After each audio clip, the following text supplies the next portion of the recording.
La historia comienza presentándonos la institución conocida como Valhalla, en donde cada año incontables aspirantes aplican para poder obtener una plaza en dicha institución. Sin embargo, muy pocos son capaces de lograrlo. De hecho, solo el 1% de todos los que lo intentan consiguen aprobar el examen de admisión. Aunque claro, aprobar y graduarse del Valhalla les asegura tener un futuro brillante en algún gremio. Y tales exámenes se estaban llevando a cabo ahora mismo. La mayoría de instructores tenían sus ojos puestos en un aspirante, más específicamente en la heredera del clan Yoshin, una de las 5 familias más poderosas de toda Corea, y la cual no había decepcionado para nada a las expectativas de su familia, ya que desde muy pequeña era capaz de controlar grandes cantidades de maná, y lo más importante era que había sido capaz de comunicarse con su constelación guardiana. El instructor que escuchaba esto del tío de la chica no lo podía creer. Pero se estarán preguntando qué carajos es una constelación. Y bueno, resulta que todos los cazadores que suelen enfrentarse a monstruos de ese mundo forman contratos con constelaciones para utilizar habilidades especiales. Y la razón por la que existían 5 familias destacadas en Corea era porque cada una de ellas era protegida por una constelación mucho más poderosa al resto. Entre ellos, el dios de la espada, el santo de la lanza, entre otros. Era por eso que todos tenían puestos sus ojos en la chica, y precisamente su batalla estaba por dar inicio. Los instructores incluso sentían algo de lástima por el pobre infeliz que había sido escogido como su oponente, que por cierto se llamaba Javier. Aún así, este último parecía más calmado de lo normal. Fue entonces cuando el combate de clasificación dio inicio, y nadie hubiera podido prever el resultado, ya que el tipo se encargó de derrotar a la chica con un solo movimiento, e incluso había quedado decepcionado de su contrincante. Es aquí donde nos presentan de mejor forma a nuestro prota, y resulta que el tipo en realidad había vivido hace más de 300 años, durante la llamada época de la destrucción, en la cual apareció una mazmorra que pocos fueron capaces de completar, y cuyos monstruos causaron estragos por todo el mundo. El único que logró llegar hasta la cima de dicha mazmorra fue nuestro prota, quien después de un intenso encuentro con el dios de la destrucción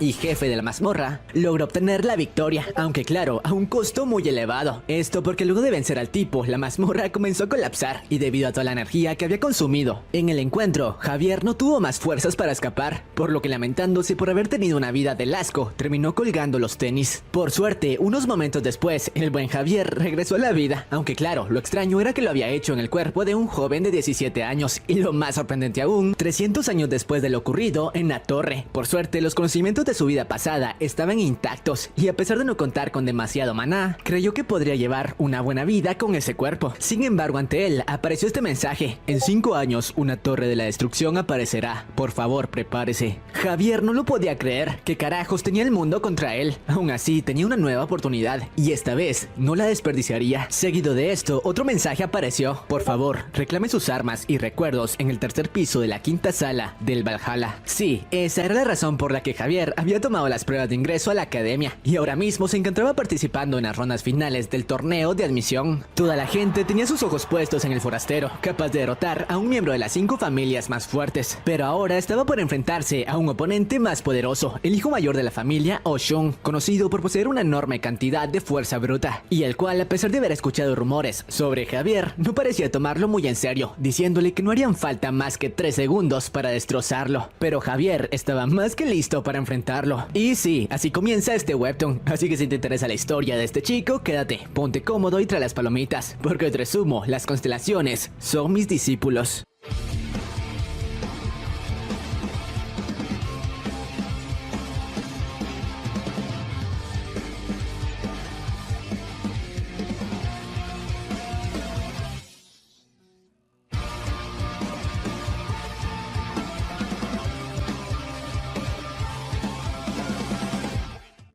Bueno, una vez la batalla comenzó, el tipo se abalanzó sobre el prota potenciando su puño con maná para conectar un golpe de gran poder destructivo. Sin embargo, Javier, que no contaba con, digamos, demasiado maná, utilizó eso a su favor, esquivando rápidamente el golpe y utilizando el mismo impulso del oponente para sacarlo de balance, para que sin la necesidad de poder mágico, conectar un golpe en el lugar más preciso en el cuerpo del chico, dejándolo noqueado con un solo impacto. Claro, ante todo el público que los observaba, pasando de ronda de una manera bastante épica y derrotando asesinando a otro de los miembros de las 5 familias más prestigiosas. Algunos periodistas que se encontraban en el lugar creyeron que quizás solo habían sobreestimado las habilidades del otro tipo. Sin embargo, el padre de este sí reconoció las habilidades de Javier, dándose cuenta de que a pesar de no poseer mucho poder bruto, contaba con una increíble habilidad en artes marciales, razón por la cual se aseguraría de reclutarlo en su familia a toda costa. Pero bueno, dejando eso de lado, la ronda final del reclutamiento había llegado y Javier tendría que enfrentarse a la otra aspirante que había logrado llegar hasta esas instancias. Su nombre era Marin, otra descendiente de las 5 familias más importantes, y la cual, a diferencia de los otros oponentes, sí parecía tener mejores habilidades en la predicción de movimientos, al grado de incluso llegar a bloquear uno de los ataques de Javier, quien quedó un poco sorprendido por eso. Aún así, a pesar de haberlo bloqueado, el golpe había causado daños en puntos importantes de su cuerpo, razón por la cual bastó otro golpe del chico para acabar con la pelea, dejándonos como único ganador de las eliminatorias a Javier, quien luego de obtener su pase a Valhalla fue abordado por varios periodistas y reclutadores de gremios importantes, los cuales querían hacerse con sus servicios, ofreciéndole grandes sumas de dinero para integrarlo a sus filas, a pesar de solo ser un estudiante. Sin embargo, el buen Javier terminó mandándolos al carajo. Unos días después de esto, la ceremonia de bienvenida para los nuevos estudiantes se llevó a cabo, y la mayoría de alumnos veían con recelo a Javier. Y cómo no, después de haberse robado todos los focos en los exámenes de admisión, aún así este no parecía importarle demasiado, ya que estaba ahí por la única razón de recuperar el resto de sus recuerdos. Pero bueno, después de esto, en el salón de clases nos presentan a Kim, quien sería el encargado de la enseñanza de los nuevos alumnos, en donde claro, se encontraban varios de los estudiantes que el prota había vencido en las clasificatorias, además claro del buen Javier. Dicho profesor no estaba del todo contento con tener alumnos digamos que de familias distinguidas y a un chico problema en su clase, por lo cual para ganarse el respeto de estos, decidió mostrarles a lo que se tendrían que enfrentar en el mundo real, llevándolos a una especie de simulación, en la que aparecieron cientos de goblins de un nivel bastante alto, y los cuales terminaron poniendo nerviosos incluso a los estudiantes más poderosos. Además le propuso al prota un trato, preguntándole si se consideraba capaz de acabar con todos esos monstruos por su cuenta, claro. Todo esto con el fin de romper su ego y así obtener su respeto. Sin embargo, el prota le respondió que lo haría con todo gusto. Eso sí, por hacerlo quería algo a cambio, ya que estaba seguro de que eso no estaba dentro de las normas del colegio. A lo que el tipo le respondió: si te encargas de todos los monstruos, haré lo que sea que quieras, que esté en mi poder, claro. Por lo que el prota, sabiendo que eso podría ayudarle a llegar hasta lo que estaba buscando, decidió aceptar el reto. Por esto, ante los ojos del resto de alumnos, luego de tomar la espada del profesor, inició el encuentro contra los goblins, que no le estaban dando demasiados problemas, ya que ahora que contaba con una espada, masacrarlos era mucho más fácil que en su anterior vida, en la cual había tenido que luchar con utensilios que encontraba tirados por el suelo. El profesor no lo podía creer, la espada que le había otorgado al chico era normal y ni siquiera contaba con algún elemento mágico. Aún así, ¿cómo carajos Javier conseguía cortar a los monstruos de una manera tan perfecta? El resto de alumnos no podían creer lo que estaban presenciando, era una locura. Y claro, luego de acabar con todos, Javier se aseguró de recordarle a Kim el cumplir con su palabra. Pero bueno, luego de esto y de algunas clases teóricas, el primer día de clases del chico había terminado, y el cual le había parecido bastante, digamos que decepcionante. Aún así, había podido aprender varios temas bastante útiles de la actualidad, como la manera en que las personas formaban pactos con las constelaciones para obtener más poder, algo que en su época no existía, así que llegó a la conclusión de que todo lo que sabía sobre el manejo de la espada y las artes marciales eran digamos que inútiles para el resto. Así que lo principal para Javier era comenzar a entrenar su nuevo cuerpo para adecuarlo a sus antiguas técnicas de combate. Por otra parte, al terminar las clases, el profesor Kim le comentó todo lo sucedido al director de la institución y sobre cómo no podía creer que un simple estudiante contara con habilidades tan pulidas para la caza de monstruos, explicándole que era bastante extraño, ya que el chico no parecía tener nada en especial, ni siquiera había podido sentir ningún tipo de técnica mágica proveniente de él. Todo el trabajo lo había realizado con artes marciales, pero además de eso le reveló que la petición del prota, luego de ganar la apuesta, había sido la de obtener el permiso para visitar el edificio de constelaciones, el edificio más importante de la academia, y sí, el lugar por el que Javier se había infiltrado en Valhalla. Pero volviendo con Javier, cuando este volvía a su habitación después de clases, fue abordado por Marin, la misma chica con la que se había enfrentado en las admisiones, y la cual le pidió que por favor le enseñara a manejar su espada. Obviamente Javier, que no tenía tiempo que perder, la mandó a volar. Aún así la chica no parecía entender, ya que siguió insistiéndole en que le enseñara algunas de sus técnicas, hasta que: no tengo intención de enseñarte, así que lárgate. Pero bueno, luego de esto al siguiente día, luego de entrenar su cuerpo, el prota había llegado a la conclusión de que su nuevo cuerpo tenía poco talento para dominar el maná, por lo cual debía concentrarse en perfeccionarlo en las artes marciales. Aún así, cuando pensaba esto, fue visitado por este chico, Samuel, el primogénito de la familia Vendrick, la familia más poderosa de Inglaterra. Y la razón de la visita del chico era porque este quería reclutar al prota para su familia y así brindarle la bendición de su constelación. Claro, no todo podía ser tan bueno, ya que el chico hacía esto con la única intención de poner el talento de Javier a su servicio. Y nos revelan un poco más sobre el pasado de Samuel, el cual era un chico problema que incluso había sido expulsado de su academia en Inglaterra, razón por la cual ahora estudiaba en Corea. Sin embargo, como ya esperábamos, el prota lo mandó al carajo. No, ¿crees que soy estúpido? No estás interesado en mí y solo presumes desde el principio. En verdad, eres un idiota. ¿Me equivoco? Obviamente, estas palabras hicieron enfurecer a Samuel, que de inmediato quiso iniciar un altercado. Por suerte fue detenido por el director que pasaba por ahí, y el cual le dijo que en su academia no tolerarían sus berrinches como en su anterior instituto, por lo que tragándose sus palabras, a Samuel no le quedó más opción que retirarse. Eso sí, antes de irse le advirtió a Javier que tarde o temprano pagaría por eso. Después de esto, el alto hijo de ella saben qué, terminó desquitando su furia por lo sucedido con su hermana, ordenándole que contactara con los alumnos de segundo año, ya que haría pagar a Javier por lo sucedido. Mientras tanto, el prota continuaba siendo frecuentado por Marin, quien no desistía de la idea de ser entrenada por el chico, a lo que este, para sacársela de encima, le pidió una cantidad exorbitante de dinero para hacerlo, sin contar con que la chica era digamos que de bastante dinero, y le transfirió la cantidad que le había pedido de inmediato, preguntándole si ahora sí le enseñaría el manejo de la espada. No lo haré, te negaste a aceptar.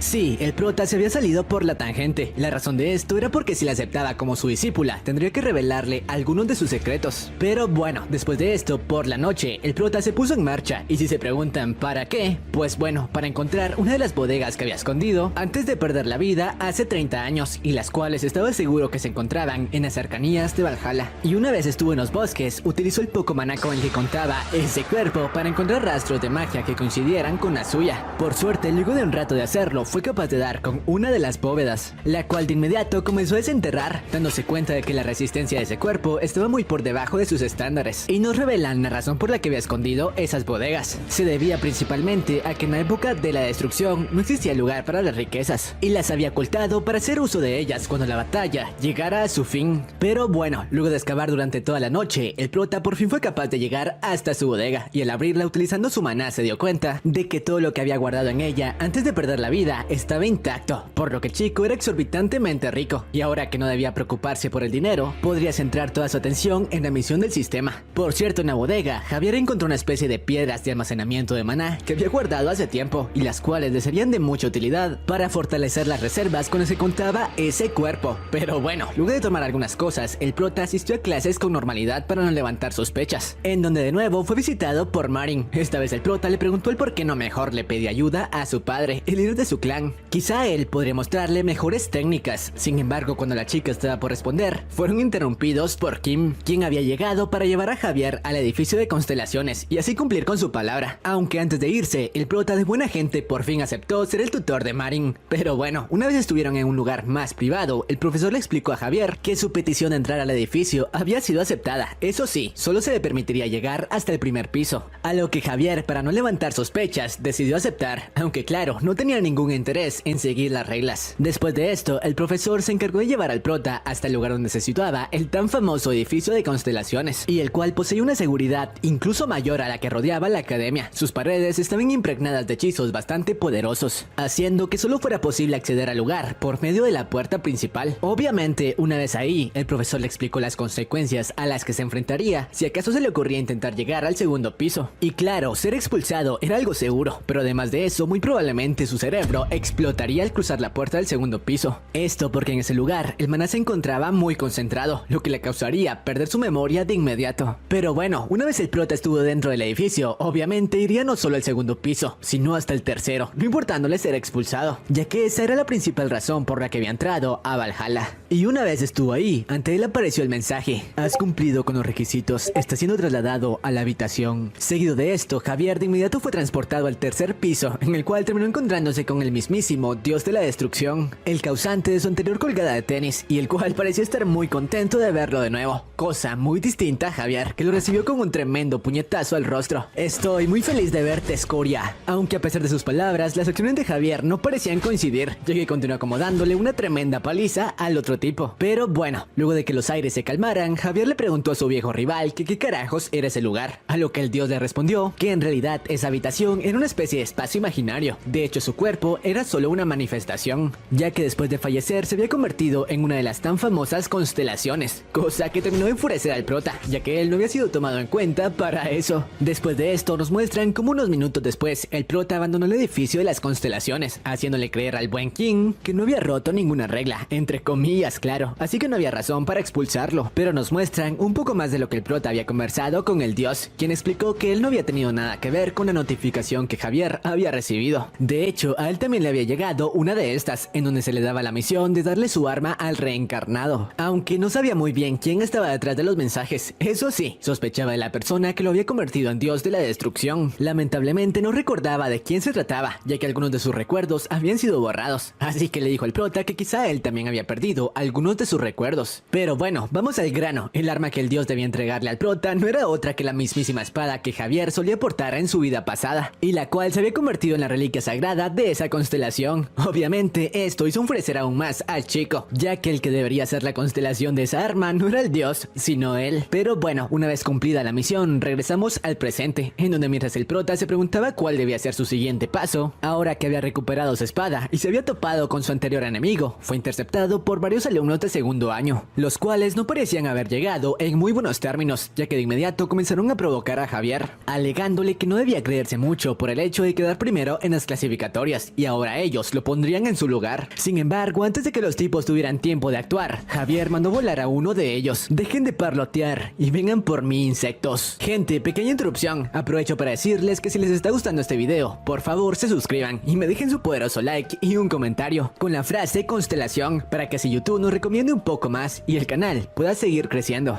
Pero bueno, continuando con la historia, el prota, después de deshacerse del primer oponente con una ráfaga de patadas bastante elaborada, desenvainó su antigua arma que lo había acompañado en su anterior vida, claro. Vengan por mí rápido, esto será divertido. Si se quedan quietos, aplastaré sus cabezas. Aunque antes de continuar con el enfrentamiento, nos revelan la razón por la que los tipos habían confrontado a Javier, y resulta que todo se debía a órdenes de Samuel, quienes había ofrecido a los chicos de segundo brindarles la bendición de su constelación, además de una fuerte suma de dinero. Claro, todo esto por dejar fuera de las canchas por un tiempo al buen Javier. Obviamente, el líder de los de segundo año aceptó las órdenes de Samuel, ya que creía que por más fuerte que fuera el novato, este aún continuaba siendo un cazador de primer grado. En otras palabras, que aún no había realizado un contrato con alguna constelación, cosa muy diferente a los chicos de segundo año, que recientemente se habían convertido en segundo grado. Esto al firmar un contrato en el primer piso del edificio de constelaciones. Aunque ahora que estaba presenciando el combate, no podía creer lo que veía. Javier estaba acabando con todos sus compañeros, que claro, ya eran capaces de hacer uso de algunas de las armas sagradas. Claro, no sabían que el prota ya había llegado al segundo grado al obtener su antigua espada, y al estar tan acostumbrado a maniobrar con ella, estaba haciendo pedazos a todos sus oponentes, sin la necesidad de usar algún tipo de reforzamiento con maná. El líder no lo podía creer, como carajos aquel novato estaba acabando con estudiantes de segundo año, uno tras otro, si parecía que solo se movía de un lado a otro. Claro, no sabía las décadas de entrenamiento que lo llevaron hasta ese punto. Mientras tanto, el resto de alumnos que veían como sus compañeros eran masacrados, entraron en pánico y ya no tuvieron la voluntad para continuar atacando, razón por la cual al tipo que había recibido la misión no le quedó de otra más que encargarse de ella por su cuenta, claro. Así que el jefe de los pandilleros tiene algo de espíritu, ¿eh? Aún así, a pesar de que el tipo arremetió contra Javier, el resultado fue el mismo, y con un solo golpe crítico, el prota le reinició el Windows al chico, que ni siquiera había podido seguir la velocidad con la que el prota se había acercado a él. Unos momentos después, el prota intentó obtener la razón por la que unos tipos de segundo año lo habían atacado. Aún así, el líder de los chicos se negó rotundamente a responder sus preguntas, amenazándolo con denunciarlo ante el director por sus agresiones, y que así Javier fuera expulsado del establecimiento. Sin embargo, el prota le cerró la boca, preguntándole si acaso le gustaría que todos se enteraran cómo una clase entera de alumnos de segundo año habían sido totalmente humillados por un simple recién llegado. Así que piensa sabiamente si acaso quieres seguir en la escuela y unirte a un gremio prestigioso. Por otra parte, Samuel unas horas después recibió la llamada del tipo al que había contratado, esperando recibir buenas noticias, claro. Aún así, el chico le reveló que la misión había sido un completo fracaso, aconsejándole que no se metiera con Javier o podría salir muy mal parado. Al escuchar esto, Samuel no lo podía creer. Aún así, se le ocurrió usar eso a su favor, intentando convencer al chico de denunciar a Javier con el director. Obviamente, el tipo se negó, ya que eso representaba despedirse de todo su honor y las oportunidades de ser aceptado en un buen gremio. Pero bueno, después de terminar la llamada, Samuel estaba furioso. Aún así, aún no se daba por vencido y le pidió a su hermana que contactara con su hermano mayor, un despiadado cazador que incluso había sido desterrado de su familia, luego de acabar con la vida de varios de sus compañeros. Y ahora esa bestia había sido contratada por Samuel para que se encargara del buen Javier, ofreciéndole integrarlo de nuevo a su familia. Por otra parte, al día siguiente Javier terminó cumpliendo su palabra con Marin, quien estaba emocionada de por fin iniciar su entrenamiento con un prodigio en la espada. Sin embargo, lo único que Javier le enseñaría era fortalecer su físico, con una rutina de entrenamientos bastante pesada. Esto debido a que se había dado cuenta de que la mayoría de estudiantes se concentraban únicamente en fortalecer el manejo de su maná, pero estaban dejando muy rezagado el entrenamiento de su cuerpo, algo que los hacía ser demasiado frágiles en batalla. Pero bueno, después de terminar el primer día de entrenamiento, Javier tendría que someterse a una especie de examen escrito, en el cual debía plasmar la mejor forma para acabar con algunos monstruos. Sin embargo, como ya lo conocemos, terminó detallando de una manera digamos que muy sencilla, la manera como él acabaría con estas criaturas, algo que cuando su profesora lo revisó, terminó poniéndola totalmente furiosa por la cantidad de insensateces con la que el prota, según ella, le había faltado el respeto a su clase. Esto porque había descrito que eliminar a ciertos monstruos era digamos que extremadamente sencillo.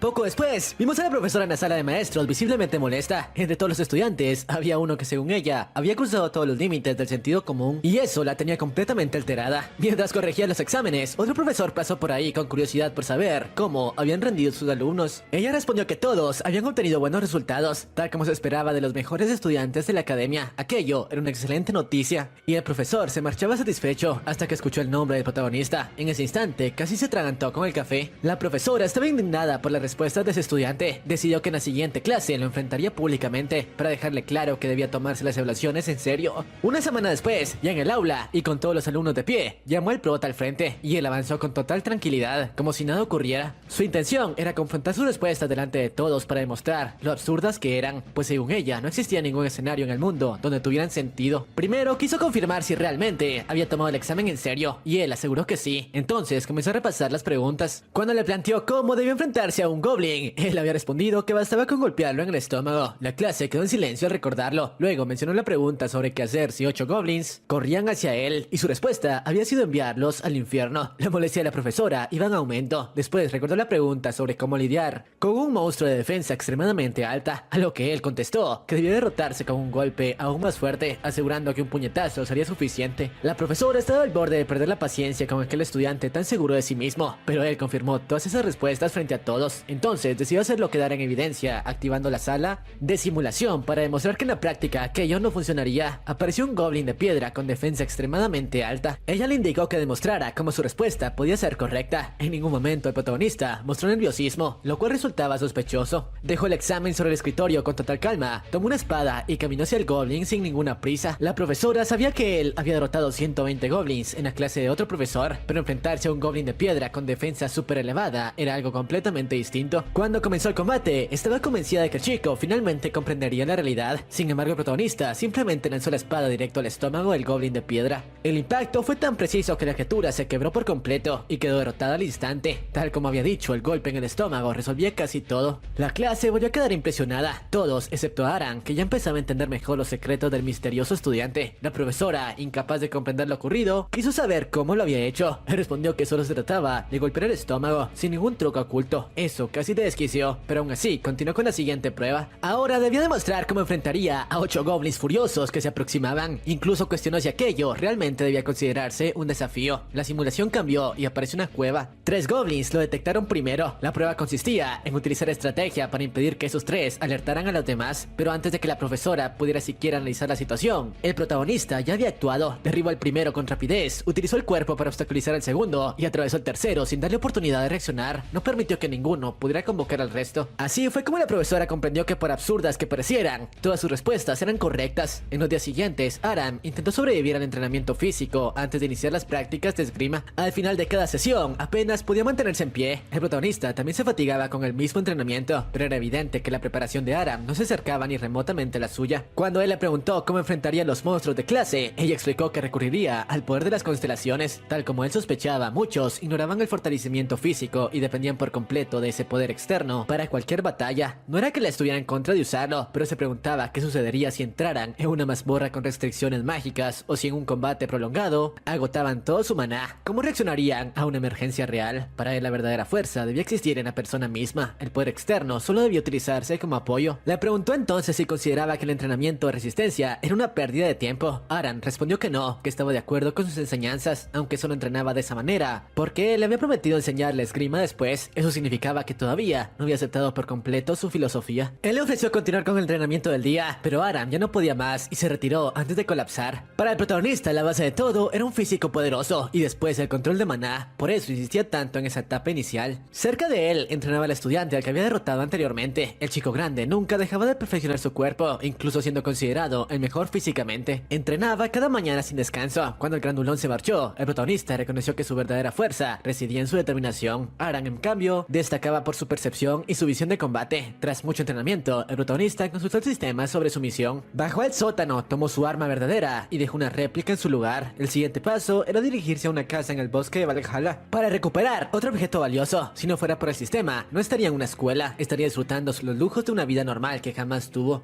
Pero al menos podía activar el Brace cuando quisiera, gracias a esas misiones. Además, deseaba descubrir más sobre la reencarnación. Mientras tanto, en Inglaterra, en la mansión Betrick, la familia, conocida por su visión a las máscaras sospechosas, recibía informes. Adelia Vendrick escuchaba al mayordomo hablar sobre misiones, sobre Rock de Betrick en Corea, y sobre su contacto con el miembro expulsado del clan, Desira Betrick. Desira era la oveja negra del clan, había cometido varios crímenes usando el nombre familiar, incluso atacó a 5 estudiantes de la escuela. Fue expulsado a los 20 años y desde entonces vagaba por el mundo avergonzando continuamente al clan. Al enterarse del contacto entre Rockdale y ese individuo, Adelia ordenó mantenerlo bajo vigilancia y advirtió que cualquier error sería castigado con expulsión. Adelia, además de hermosa, pareció honesta, se oponía firmemente a quienes usaban el poder familiar para beneficio personal. Según sus principios, el poder de la constelación Betrick solo debía emplearse para el bien del clan. La historia entonces cambió una clase sobre cómo no usar el poder de las constelaciones para el mal. El profesor explicaba que quienes lo hacían eran criminales y que los contratistas que utilizaban ese poder para cometer delitos también debían considerarse así. Mientras la clase avanzaba, el protagonista reflexionaba sobre su cuerpo actual. Cuando tenía esa edad en su vida pasada como héroe, su físico era incluso peor que el del joven que ahora habitaba, aunque le resultaba extraño sentirse débil en comparación con el final de su vida anterior. Este cuerpo evolucionaba rápidamente gracias a su experiencia. Podía incluso volverse más fuerte que su verdadero yo. No entendía por qué el dueño anterior de ese cuerpo había sido tan sedentario y tenía una circulación de maná tan deficiente. En realidad, ese cuerpo no estaba destinado a ser débil y aún desconocía qué había ocurrido con el joven que lo había poseído antes. Durante la clase, Mima llamó la atención del protagonista y le pasó una nota en la que únicamente había escrito un simple saludo. Él no entendía por qué aquella chica no hacía directamente lo que quería. Le parecía absurdo enviar una nota solo para eso. Empezaba a pensar que quizá todas las chicas de esa academia eran un poco extrañas. Más tarde, en la última clase del día, el profesor encargado anunció que ese fin de semana tendrían permiso para salir de la academia, pero debían notificarlo previamente si planeaban hacerlo. El protagonista fue a informar que tenía intención de salir durante el fin de semana. En ese momento volvió a escuchar que alguien lo llamaba. Al girarse, vio que era Mima otra vez. Sin rodeos, le preguntó si también encontraba divertido seguir a las personas para hacer peticiones egoístas y por qué enviaba notas que no decían nada. Le pidió que simplemente dijera lo que quería. La chica se mostró visiblemente avergonzada y tímida, incapaz de articular palabra. Claro, no era difícil irritarlo, así que le exigió que hablara de una vez o se marchara. La chica no logró expresar lo que quería, aunque sí se atrevió a cuestionar por qué la llamaba loca. En realidad ella deseaba saber cómo había conseguido destruir a un goblin usando una espada débil y sin magia, algo que no debería ser posible. Le parecía increíble que fuera tan fuerte sin provenir de una familia rica. También quería acercarse más a él, pero su orgullo no le permitía pedir ayuda a alguien que consideraba un simple estudiante común. Cuando parecía que finalmente reuniría el valor para preguntar, apareció la profesora y los interrumpió. El protagonista empezaba a notar que mientras él estaba concentrado en sus objetivos, las chicas seguían apareciendo a su alrededor. Incluso le preguntó a la profesora si no lo odiaba después de la clase en la que la había dejado en evidencia. Ella explicó que no le importaba y que de hecho había comprendido que existía otra forma de afrontar esas circunstancias. Aseguró que le había abierto los ojos y que estaba agradecida. Sin darle demasiado margen, lo tomó del brazo y le pidió que fuera su asistente. Él rechazó la propuesta sin dudar. Sus metas actuales no incluían aprender algo que ella dominaba. Mima, por su parte, no logró superar su orgullo, aunque aquello no le entristeció. Simplemente pareció otra más destinada a interesarse en él tarde o temprano. Esa noche, ya en su habitación, el protagonista utilizó su teléfono para investigar dónde podía vender los tesoros que había sacado de su caja fuerte. Descubrió que el lugar indicado era el llamado mercado secreto, un espacio donde personas de cualquier parte del mundo podían comerciar. Era conocido también como el mercado negro debido a la cantidad de criminales que lo utilizaban. Dedujo que aunque era ilegal, el gobierno no intervenía porque había sido creado por una constelación guardiana de gran importancia. Mientras investigaba cómo acceder, recibió un mensaje de Aram. Ella era completamente distinta a su manera de comunicarse. Utilizaba muchos emojis y dramatizaba cualquier situación. En realidad solo quería avisarle que faltaría los entrenamientos porque debía viajar. A él le resultaba curioso lo dramática que era. Le deseó buen viaje, pero terminó cortando la conversación porque los mensajes no se detenían. Al día siguiente se dirigió al supuesto mercado. Entró en un café abandonado y simplemente giró a la derecha atravesando una puerta común. Al cruzarla apareció en un lugar distinto, ya de noche. El entorno le resultó familiar, como si lo hubiera hubiera visto en su vida pasada. Aunque antes de profundizar en ese pensamiento, alguien lo llamó. Un hombre con chaqueta de cuero se encargaba de recibir una tarifa de 2 millones para permitir el acceso y asistir a los clientes. El protagonista sacó un fajo de dinero que había ganado como premio por ocupar el primer lugar en la academia y lo utilizó como inversión. Su objetivo era vender algunas joyas de su caja fuerte secreta. El hombre explicó el funcionamiento del mercado y le recomendó la tienda de Morris al final de la calle para vender joyas de bajo valor. Antes de irse le entregó una máscara, ya que la mayoría prefería ocultar su identidad. Aunque al protagonista no le importaba demasiado, decidió seguir la costumbre. En el mercado todos caminaban con máscaras. Cuando llegó a la tienda de Morris, indicó que tenía objetos para evaluar. Sacó una bolsa sencilla de su mochila y la colocó sobre la mesa. Morris asumió que nada de lo que un estudiante pudiera poseer tendría valor, pero al analizar uno de los anillos casi sufrió un infarto.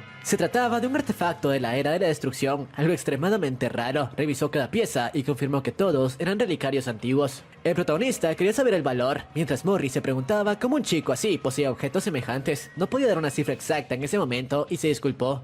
Eran tan costosos que no disponía del dinero suficiente para comprarlos. Antes de responder, Morris preguntó de dónde provenía. El protagonista recordó que ese lugar no se hacían preguntas y efectivamente era una norma del mercado. La verdad era que Morris desconocía el valor real. Eran tan valiosas que sugirió subastarlos, aunque eso tardaría 2 o 3 semanas. El protagonista insistió en una estimación mínima. Morris mostró una cifra que dejó claro que como mínimo valdría esa cantidad en subasta. Incluso con su experiencia pasada, el protagonista no esperaba un número tan alto. Apenas podía imaginar cuántos ceros tenía. Aún así, decidió venderlos a Morris por ese valor mínimo. Pero el comerciante solo poseía una cuarta parte en su caja fuerte, aunque era casi 5 veces menos de lo que podría alcanzar en subasta. El protagonista aceptó porque necesitaba el dinero con urgencia y no quería explicar su procedencia. Morris quedó asombrado por la oferta. El valor real no solo se debía a su rareza, sino que las constelaciones surgidas tras la era de la destrucción reaccionaban favorablemente ante esos objetos. 300 años atrás, Kim había derrotado al rey de la destrucción y propietario de la Torre del Fin, evitando el fin del mundo. Murió en el colapso de la torre, pero reencarnó 3 siglos después en el cuerpo de un joven de 17 años. Descubrió que las constelaciones creadas en su ausencia eran discípulos que lo habían buscado durante 300 años. La energía de destrucción aún permanecía en esos anillos y quienes los poseyeran podían establecer contrato con constelaciones de rango S. Más tarde alguien visitó a Morris y dejó una duda en el aire. El protagonista regresó a su casa con una fortuna suficiente para no preocuparse por el dinero durante mucho tiempo. Había venido por menos de lo que valían, pero la rapidez le importaba más. Cuando estaba a punto de regresar tranquilamente, su teléfono sonó. La insistente profesora había conseguido su número en la escuela y prácticamente lo obligó a almorzar con ella. Aunque ahora era rico, cuando ella dijo que pagaría la comida, no tuvo razones para negarse. Mientras tanto, apareció una figura llamada Black Cat, dueño del mercado. Morris nunca había hablado con él pese a años de comercio, pues se trataba de alguien extremadamente importante. Black Cat trabajaba para la constelación propietaria del mercado y revisaba los objetos antes de subastarlos. En cuanto vio los anillos, la constelación quiso poseerlos para sí misma, lo que terminó provocando que Morris perdiera uno de ellos esa misma noche. Durante el almuerzo, la profesora pagó una pizza y una generosa porción de pasta con camarones en un nuevo intento por convencerlo de ser su asistente. Él volvió a rechazarla sin dudar. Cualquiera habría aceptado semejante oportunidad, pero él parecía el único en el mundo que no tenía interés. Ella ofreció becas, artículos, conjuntos y toda clase de incentivos, incluso aquello que resultaría tentador para cualquier hombre. Sin embargo, él permaneció indiferente. Su único objetivo era llegar al centro del gran bosque y cumplir las órdenes del sistema. Como último recurso, mencionó información sobre Aram, insinuando que estaba a punto de ser desheredada por su familia. Intentó utilizar aquello para convencerlo, pero no funcionó. Aún así, él sintió curiosidad por la dualidad de la profesora, tan estricta en clase y tan impulsiva fuera de ella. Ella explicó que enfrentar monstruos era algo demasiado peligroso como para tratarlo con ligereza. No podía olvidar jamás los riesgos que corrían, ni siquiera frente al monstruo más débil. Por eso exigía disciplina absoluta. Y bueno, ahora que la profesora había mencionado a Aram, la historia se movió hacia su familia. En la casa de los Choi, el líder del gremio True Story y cabeza de la familia Choi se encontraba reunido con sus 2 hijos, el primogénito Jingan y su segunda hija, Choi Aram. El ambiente era serio. Young anunció que se acercaba una gran prueba. Aquella evaluación decidiría quién heredaría el tesoro familiar y eventualmente el liderazgo del clan, pero también dejó claro que quien fracasara sería eliminado de la familia. No era una amenaza simbólica, era una sentencia directa. Preguntó si estaban preparados para participar en la gran prueba de los Choi. Ambos respondieron afirmativamente. La prueba se realizaría en 3 semanas. Cuando la reunión terminó, el hermano mayor se acercó a Aram y le dejó claro algo que ella no había querido ver. Según él, su padre no deseaba que ella participara realmente. Todo aquello era una formalidad. Una hija ilegítima no tenía derecho a liderar la familia. Solo estaban siguiendo el protocolo porque sabían que ella no tenía posibilidades de ganar. Por primera vez, se vio a Aram mostrar emociones reales. Su hermano le recordó que él tenía contrato con una constelación y que ella ni siquiera podía tocarlo en combate. Después se marchó, no sin antes insinuar que destruiría cualquier esperanza que ella tuviera, acusándola de haber drenado recursos de la familia durante años. Aún habiendo crecido en un entorno tan cruel, la determinación de la chica no se se quebró. Recordó a su madre enferma. Antes de morir, su madre había deseado que Aram se convirtiera en líder del clan para poder vivir libre. Ganar no era un capricho, era la única opción que le quedaba. Tiempo después, regresamos al aula. La profesora explicó que cada trimestre se realizaban pruebas eliminatorias. Los últimos lugares serían expulsados de la academia. Era un sistema diseñado como filtro, seleccionar a los mejores y obligar a todos a esforzarse constantemente. Las evaluaciones serían prácticas y teóricas. El protagonista sabía que en la parte práctica no tenía nada que temer, pero en la teoría podía convertirse en un problema serio. Su plan era simple, haría trampas si era necesario. El Brace debía darle las respuestas correctas. Si fallaba en eso, su vida académica se volvería una pesadilla. Cuando terminó la clase, Aram por primera vez dijo algo distinto a pedir lecciones de esgrima. Le preguntó si entrenarían ese día también. Él decidió que ya estaba lista para comenzar con la espada. El brillo en los ojos de la chica fue evidente. Ahora que conocíamos más sobre ella, era fácil deducir que su familia nunca la había entrenado seriamente, ni la consideraba importante dentro de la estructura del clan. En la sala de entrenamiento, lo primero que el protagonista quiso ver fue su espada. Ella la desenvainó. Comenzaron con lo básico: postura, agarre correcto, equilibrio. Con simples indicaciones sobre cómo blandirla, el maná comenzó a fluir naturalmente a través de la hoja, algo que ella ni siquiera sabía que podía hacer. El siguiente paso fue atacar con todo lo que tenía. Aram comenzó a emitir relámpagos. La movilidad de su cuerpo la sorprendió, incluso a ella misma. Aunque el protagonista defendía sin esfuerzo, reconoció que su velocidad había aumentado considerablemente. Luego le enseñó cómo concentrar magia en partes específicas del cuerpo para ganar mayor rapidez. Sus ataques eran buenos, pero también debía aprender a defender. Durante una hora intercambiaron golpes. Aram lo dio todo, mientras él guiaba, corregía y enseñaba. Cuando terminaron, ella apenas podía mantenerse en pie. Su cuerpo estaba al límite como siempre, pero ya podía notar resultados. Era mucho más fuerte que el día de la ceremonia de apertura. Aún así, no había logrado alcanzarlo. Él estaba en otro nivel. Antes de irse, ella pidió un duelo serio. Para el protagonista, la idea resultaba interesante. Aram era talento puro y entrenarla era divertido. Pensó que 300 años atrás habría tenido potencial para convertirse en una de sus discípulas. Ella insistió en el duelo, pero él, solo para provocarla, dijo que no quería. Lo normal habría sido que ella insistiera aún más. Sin embargo, esta vez aceptó la negativa sin protestar. Aquello lo sorprendió, porque era extremadamente terca. Aram decidió que si su maestro decía que no en el momento adecuado, entonces no lo era. Había decidido seguir sus palabras al pie de la letra para volverse más fuerte. 2 semanas después, los estudiantes se reunieron para el examen bimestral. El instructor principal explicó que la prueba consistiría en un asalto a una mazmorra. Cuando las entradas aparecieran, debían ingresar. El número recomendado por grupo era de 8 personas, aunque podían formar equipos más grandes o más pequeños. Tendrían 5 horas para completar la mazmorra. El nivel asignado era F. Quien no completara el desafío en ese tiempo sería expulsado. Incluso los estudiantes de familias nobles estaban nerviosos. Las reglas eran absolutas. El tiempo comenzó a correr y debían organizarse rápido para no desperdiciar minutos valiosos. Los estudiantes más fuertes mostraban confianza. Mima decidió unirse a un equipo de 8. Otro grupo formó un grupo de 20. La mayoría optó por la recomendación de 8 integrantes. Mientras todos formaban equipos, el protagonista simplemente observaba. No había hecho amigos. Aram también estaba sola. Curioso, le preguntó qué planeaba hacer. Ella respondió que haría lo que su maestro ordenara. Aquello no tenía mucho sentido para él, pero ella había decidido seguir todas sus palabras desde el último entrenamiento. Él le dijo que entraría solo. Aram tomó aquello como un objetivo y decidió que ella también entraría sola. Él había comentado que la mazmorra parecía fácil y no peligrosa. Ella interpretó eso como parte de su enseñanza. Un grupo vio a la hermosa chica sola y le invitó a unirse a ellos, pues eran 7 y ella completaría el equipo perfecto. Pero Aram rechazó la invitación y anunció que entraría sola. Y realmente lo hizo. En los ojos de todos, aquello era una locura. Fallar significaba expulsión segura. Aún así, entró sola a la mazmorra. En la sala de monitoreo, los profesores observaban y controlaban todos los entornos simulados. El rendimiento individual y colectivo otorgaba puntos. Todos eran evaluados simultáneamente. La profesora encargada estaba impresionada por la capacidad del instructor principal. En el pasado, había sido un contratista legendario con un 99% de éxito en misiones. Según Lee, los estudiantes de este año eran sobresalientes, especialmente los de familias nobles. En particular, Swan destacaba por organizar la mejor formación y desempeñar múltiples funciones dentro del equipo, lo que le otorgaba muchos puntos. El instructor comentó que si no fuera porque el protagonista la había derrotado el primer día, su reputación sería implacable. Aún así, era probable que regresara al primer puesto pronto. Entonces, intentaron localizar al protagonista en las pantallas. No lo encontraban. El instructor comenzó a preguntarse si acaso había completado el examen en tiempo récord. Revisó la lista de finalización y ahí estaba su nombre. Había terminado en 23 minutos. Aquello dejó al instructor completamente desconcertado. ¿Cómo era posible? Era imposible no revisar la grabación. Al reproducirla, el instructor y los otros profesores observaron con atención los 23 minutos más absurdos que habían visto en años. El protagonista avanzaba sin mostrar ningún miedo alguno, con la expresión tranquila de alguien que sabía exactamente lo que estaba haciendo. Se movía como una sierra atravesándolo todo. 2 goblins gigantes intentaron atacarlo, pero fallaron y no tuvieron segunda oportunidad. Fueron eliminados sin que él redujera el ritmo. Mientras los profesores observaban aquella demostración de poder, el asombro crecía. El jefe final de la mazmorra, programado para llevar al límite a un grupo completo de 8 estudiantes, fue derrotado con una sola estocada. No hubo desgaste, suerte, no hubo complicaciones. Sin duda alguna, el protagonista terminó en primer lugar. Cuando los estudiantes comenzaron a salir de las mazmorras, la diferencia era evidente. Todos estaban agotados, heridos, con marcas visibles del combate. Incluso los mejores mostraban señales del esfuerzo extremo. Aram salió también, con cortes en la ropa y el cuerpo resentido, pero había completado el desafío. La clasificación final dejó claro el resultado. El protagonista en primer lugar, Aram en segundo, Swan en tercero, el grandulón en cuarto y el resto sin mayor relevancia. El instructor principal esperaba que el protagonista quedara primero, pero no sin recibir ni un solo rasguño. Su potencial era digno de los mejores del mundo, algo increíble incluso para alguien experimentado como él. Pero lo que realmente sorprendió fue ver a Aram en segundo lugar. No entendían por qué había entrado sola como el protagonista. Su tiempo fue mayor y sufrió heridas, pero aún así completó la mazmorra por su cuenta. La profesora responsable, que había sido ejecutiva del gremio Choi y conocía bien a la familia, sabía que Aram siempre había sido ejemplar, pero que el comportamiento no tenía sentido. Comenzó a sospechar que el protagonista estaba influyéndola, aunque no tenía pruebas. Mientras tanto, Rockdale, desde la otra clase, fue a revisar la clasificación del grupo vecino. Al ver el nombre del protagonista en el primer puesto, la rabia lo consumió. Ese mismo día se reuniría con Desir, quien había llegado a Corea. El encuentro no podía celebrarse en otro lugar que no fuera uno lujoso. Desir, que había venido desde México específicamente para eliminar al protagonista, comía de manera grotesca, mientras Rockdale parecía incómodo en su presencia. Tras discutir los términos, se acordó que Desir actuaría en Valhalla. Rockdale organizaría el escenario para facilitar el ataque. Incluso su asistente quedó involucrada, aunque contra su voluntad. Una semana después, el protagonista solicitó autorización para salir del campus de Valhalla nuevamente. Solo pudo hacerlo porque su rendimiento en el examen fue sobresaliente. Había un límite de salidas por semestre, y esta vez se dirigía hacia Swan. Estaba concentrado en su destino, sin esperar que alguien decidiera interponerse en su camino por el simple capricho de un rico arrogante. Un hombre de mirada desequilibrada se plantó frente a él, saludándolo como si lo conociera. El protagonista preguntó quién era, pero el sujeto insinuó que no era importante. Él no era ingenuo. Sabía que había sido atraído ahí por alguien. El objetivo era eliminarlo. El hombre elogió su intuición, pero el protagonista aclaró que no se trataba de intuición, sino de algo evidente desde hacía días. El primer ataque lunático fue impulsado por rabia, pero falló. Aunque la fuerza era considerable, el protagonista se mantuvo calmado. Reconocía que aquel sujeto era fuerte. Su propio cuerpo aún era frágil. Un golpe directo podría destrozarlo, así que decidió usar estrategia. Corrió y el lunático lo siguió sin preocuparse. Cuando el atacante preparó otro golpe, fue sorprendido por un contraataque directo a la frente que casi le fractura el cráneo. El protagonista intentó otro impacto, pero permitió que lo esquivara solo para remarcar su superioridad. No tardó en sembrar miedo en el arrogante atacante. En el pasado, Desir había consumido todo tipo de elixires para fortalecerse. Ese era su talento. Una resistencia extraordinaria a los elixires. Sus padres invirtieron fortunas en su desarrollo. A los 16 años ya poseía el cuerpo y la fuerza de un adulto. Quería usarlo como símbolo de prestigio familiar, pero él no lo aceptó. Sus primeras víctimas fueron sus propios padres. Tras ser expulsado del clan, su vida fue un deslibre. El dinero nunca fue problema. Su verdadera razón para venir a Corea era encontrar un desafío de su edad con el que divertirse, pero ahora no comprendía cómo existía un monstruo como el protagonista. Llegó a preguntarse qué elixir había usado para volverse tan fuerte. El protagonista se burló internamente ante esa idea. No necesitaba métodos tan mediocres. Incluso comparó mentalmente a Desir con un supuesto genio escolar, pero concluyó que sería un insulto para alguien que realmente entrenaba duro cada día. Desir, humillado, decidió usar sus herramientas especiales. Sacó una daga mágica con un gran poder destructivo. El protagonista reconoció el objeto como un artefacto peligroso. Sin embargo, mientras Desir creía que estaba dictando las últimas palabras de su oponente, fue él quien terminó perdiendo todos los dientes tras un golpe brutal. El lunático fue lanzado contra un árbol, acabando incluso con la vida del pobre tronco en el impacto. Pero no fue el final. El protagonista decidió que antes de que Desir perdiera el conocimiento, le haría algunas preguntas. Aunque el mercenario estaba dispuesto a responder, el protagonista dejó claro que primero debía quedarse satisfecho. Mientras tanto, Rockdale esperaba noticias en su habitación, imaginando cómo ocurriría el supuesto accidente que causaría la muerte del protagonista. Incluso planeaba celebrarlo, pero cuando recibió una llamada, solo escuchó un gemido al otro lado de la línea. El protagonista obligó al derrotado a gemir para que Rockdale entendiera lo ocurrido.